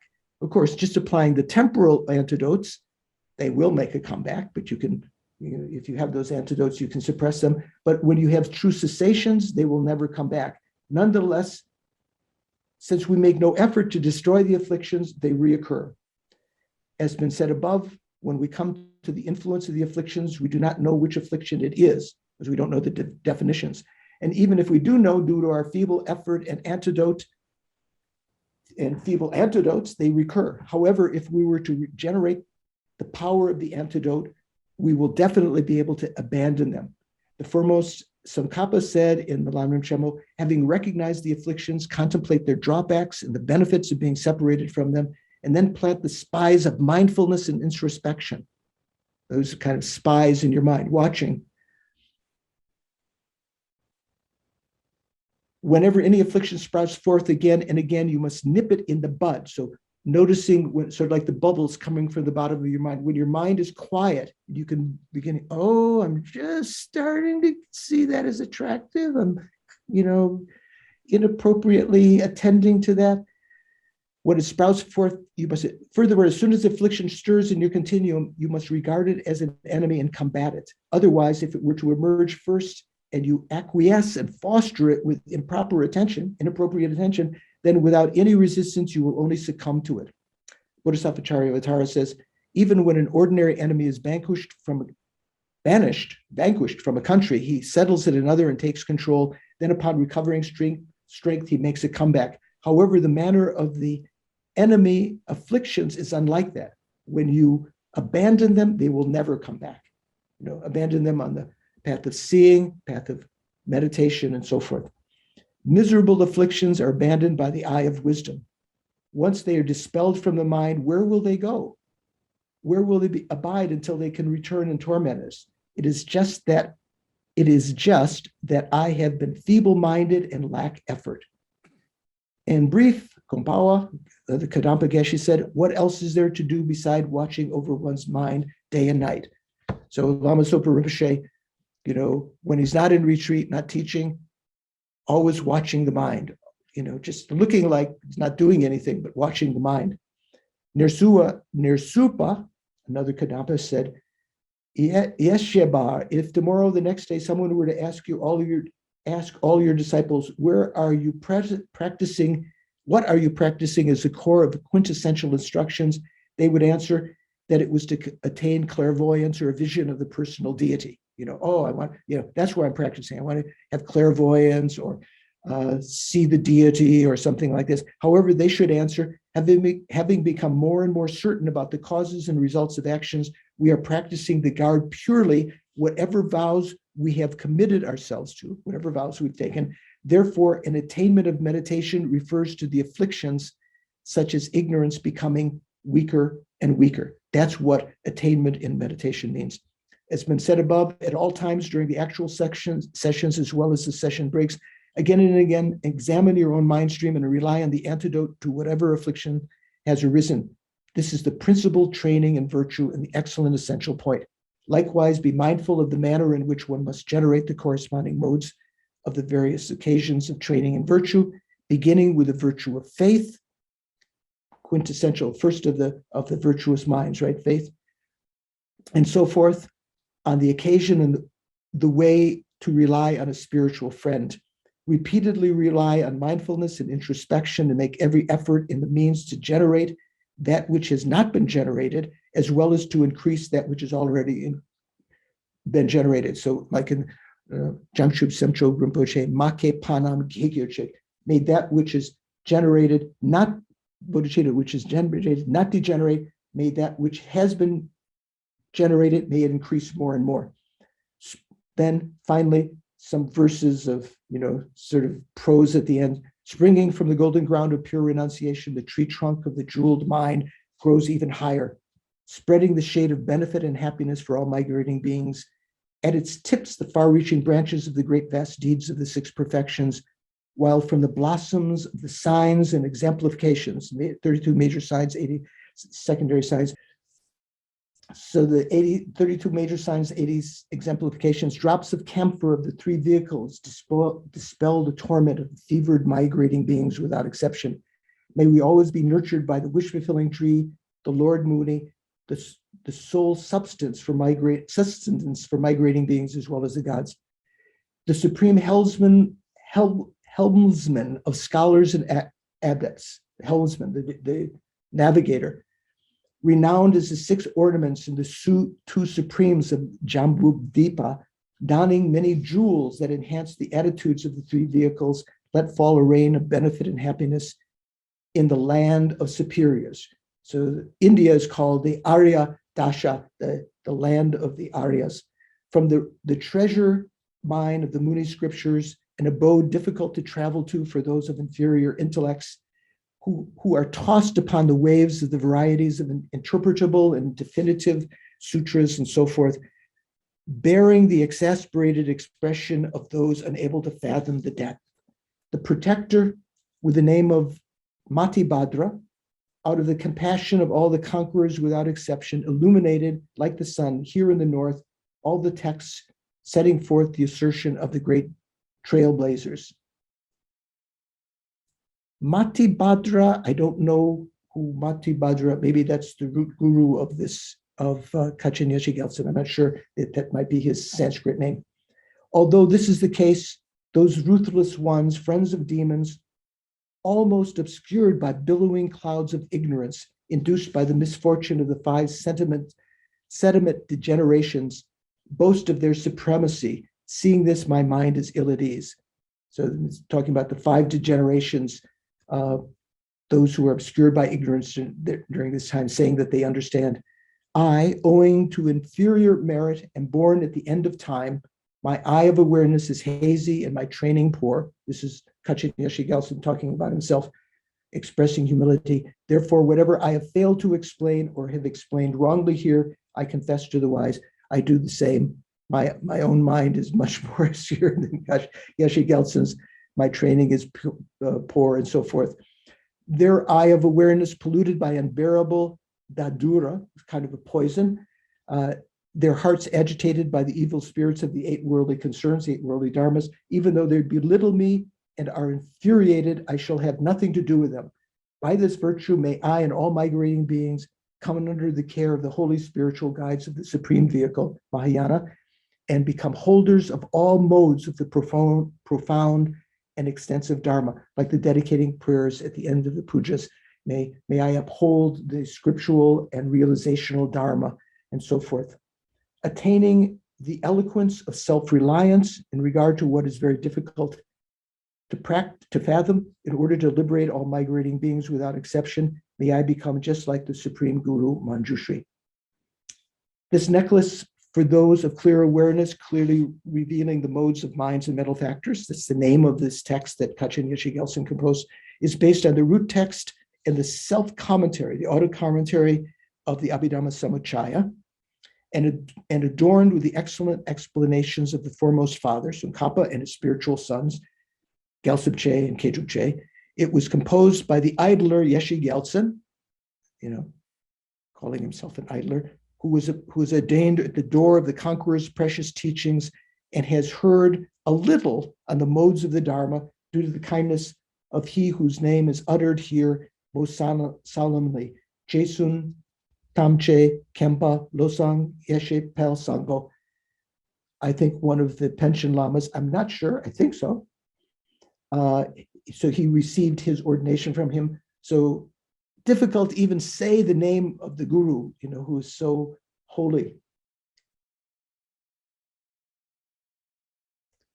He's composed this at the repeated urging of many interested people, such as Kachin Dosen Sangpo, a proponent of Bangla Sutra and Tantra, at the Tashi Samten Ling Hermitage, and the border of Nepal and Tibet. Due to this virtue, may the precious Muni's teachings increase from every door. This is translated by To Se Ching, Siji, with the invaluable help of Venerable Gyaltsab Gyatso and Venerable Geshe Tenzin Temple at Institute of Lama Tsongkhapa, September 19, 2003. So we finished the whole text. I think I might have skipped some words. At least, even though we've gone 10 minutes over, we finished the entire text. I want to praise you and thank you for your patience from all these many weeks, your good heart and your attentiveness and your interest in chewing these dry bones. So with that, I think Shanka, so we'll make a dedication, and then you want to offer mandala first, or?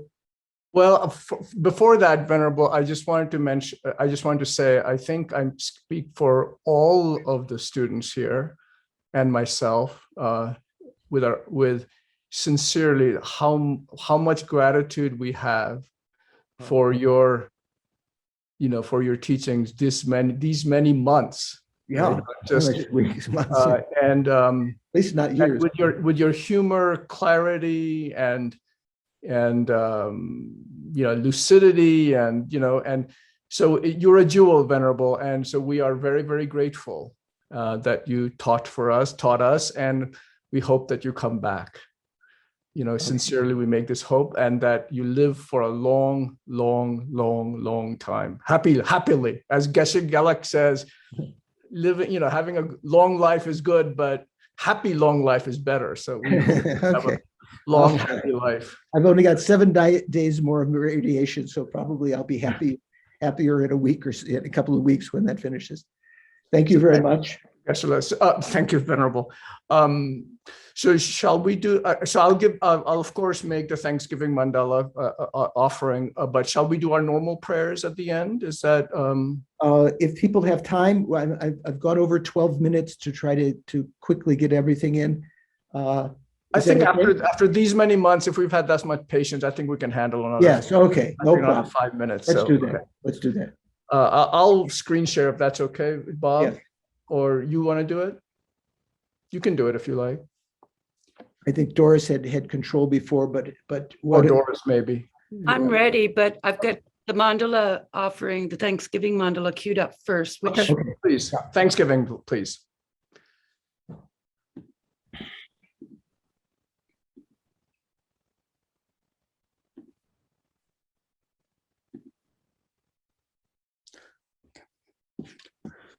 Saji Baki Joksing Me To Kram Rira Lingji Ni Degan Padi Sangye Jingu Mikte Uwagi Joku Namada Jingla Chupashu.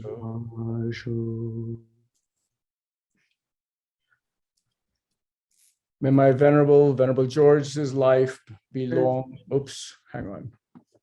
be firm, his wide divine actions spread in the 10 directions. May the torch of the teachings of Losang always remain, dispelling the darkness of all beings in 3 realms. Idam Guru Ratna Mandala Kamniya Tayahami. So with these dedication prayers, as we've done meditations on dedication before, try to think of the meaning of these words, bringing back those sentiments that we've done before. Due to the merits of these virtuous actions, may I quickly attain the state of a Guru Buddha and lead each and every living being without exception into that enlightened state. May the supreme precious bodhicitta that has not arisen arise and grow, and may that which has arisen not diminish, but increase more and more. And long life prayer for Lama Zopa Rinpoche, you who uphold the subduer's moral way, who serves as the bountiful bearer of all, sustaining, preserving, and spreading Manjunath's victorious doctrine, who masterfully accomplishes magnificent prayers honoring the three jewels, Savior of myself and others, your disciples, please, please live long. The wish for His Holiness, wish-granting, wish-fulfilling jewel, source of every single benefit and happiness in the world, incomparably kind Tenzin Gyatso, may your holy wishes be spontaneously fulfilled. And for Lama Osel, Venerable, you whose kindness exceeds that of all the conquerors, for those wanderers in far-off places, especially the West, mindful of your loving concern for us in intentionally descending again into a family in Spain, the far distant land, we make this request, O Lama, please, please live long. And Geshe Sherab, beloved teacher leading students toward wisdom and compassion, explaining through exacting discernment the steps of the stages of the path. You are an unequaled guide. Please live a long and stable life. So thank you all again. If fortune warrants, if my karma warrants and your karma warrants, maybe we will be studying some texts next year.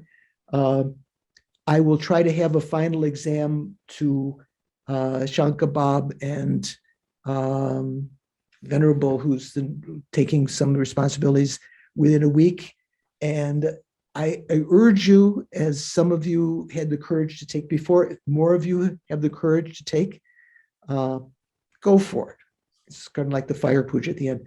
It's been a pleasure, and I feel very honored to have a chance to talk about these subjects and renew what little understanding I have of them again. Thank you, and see you in the future.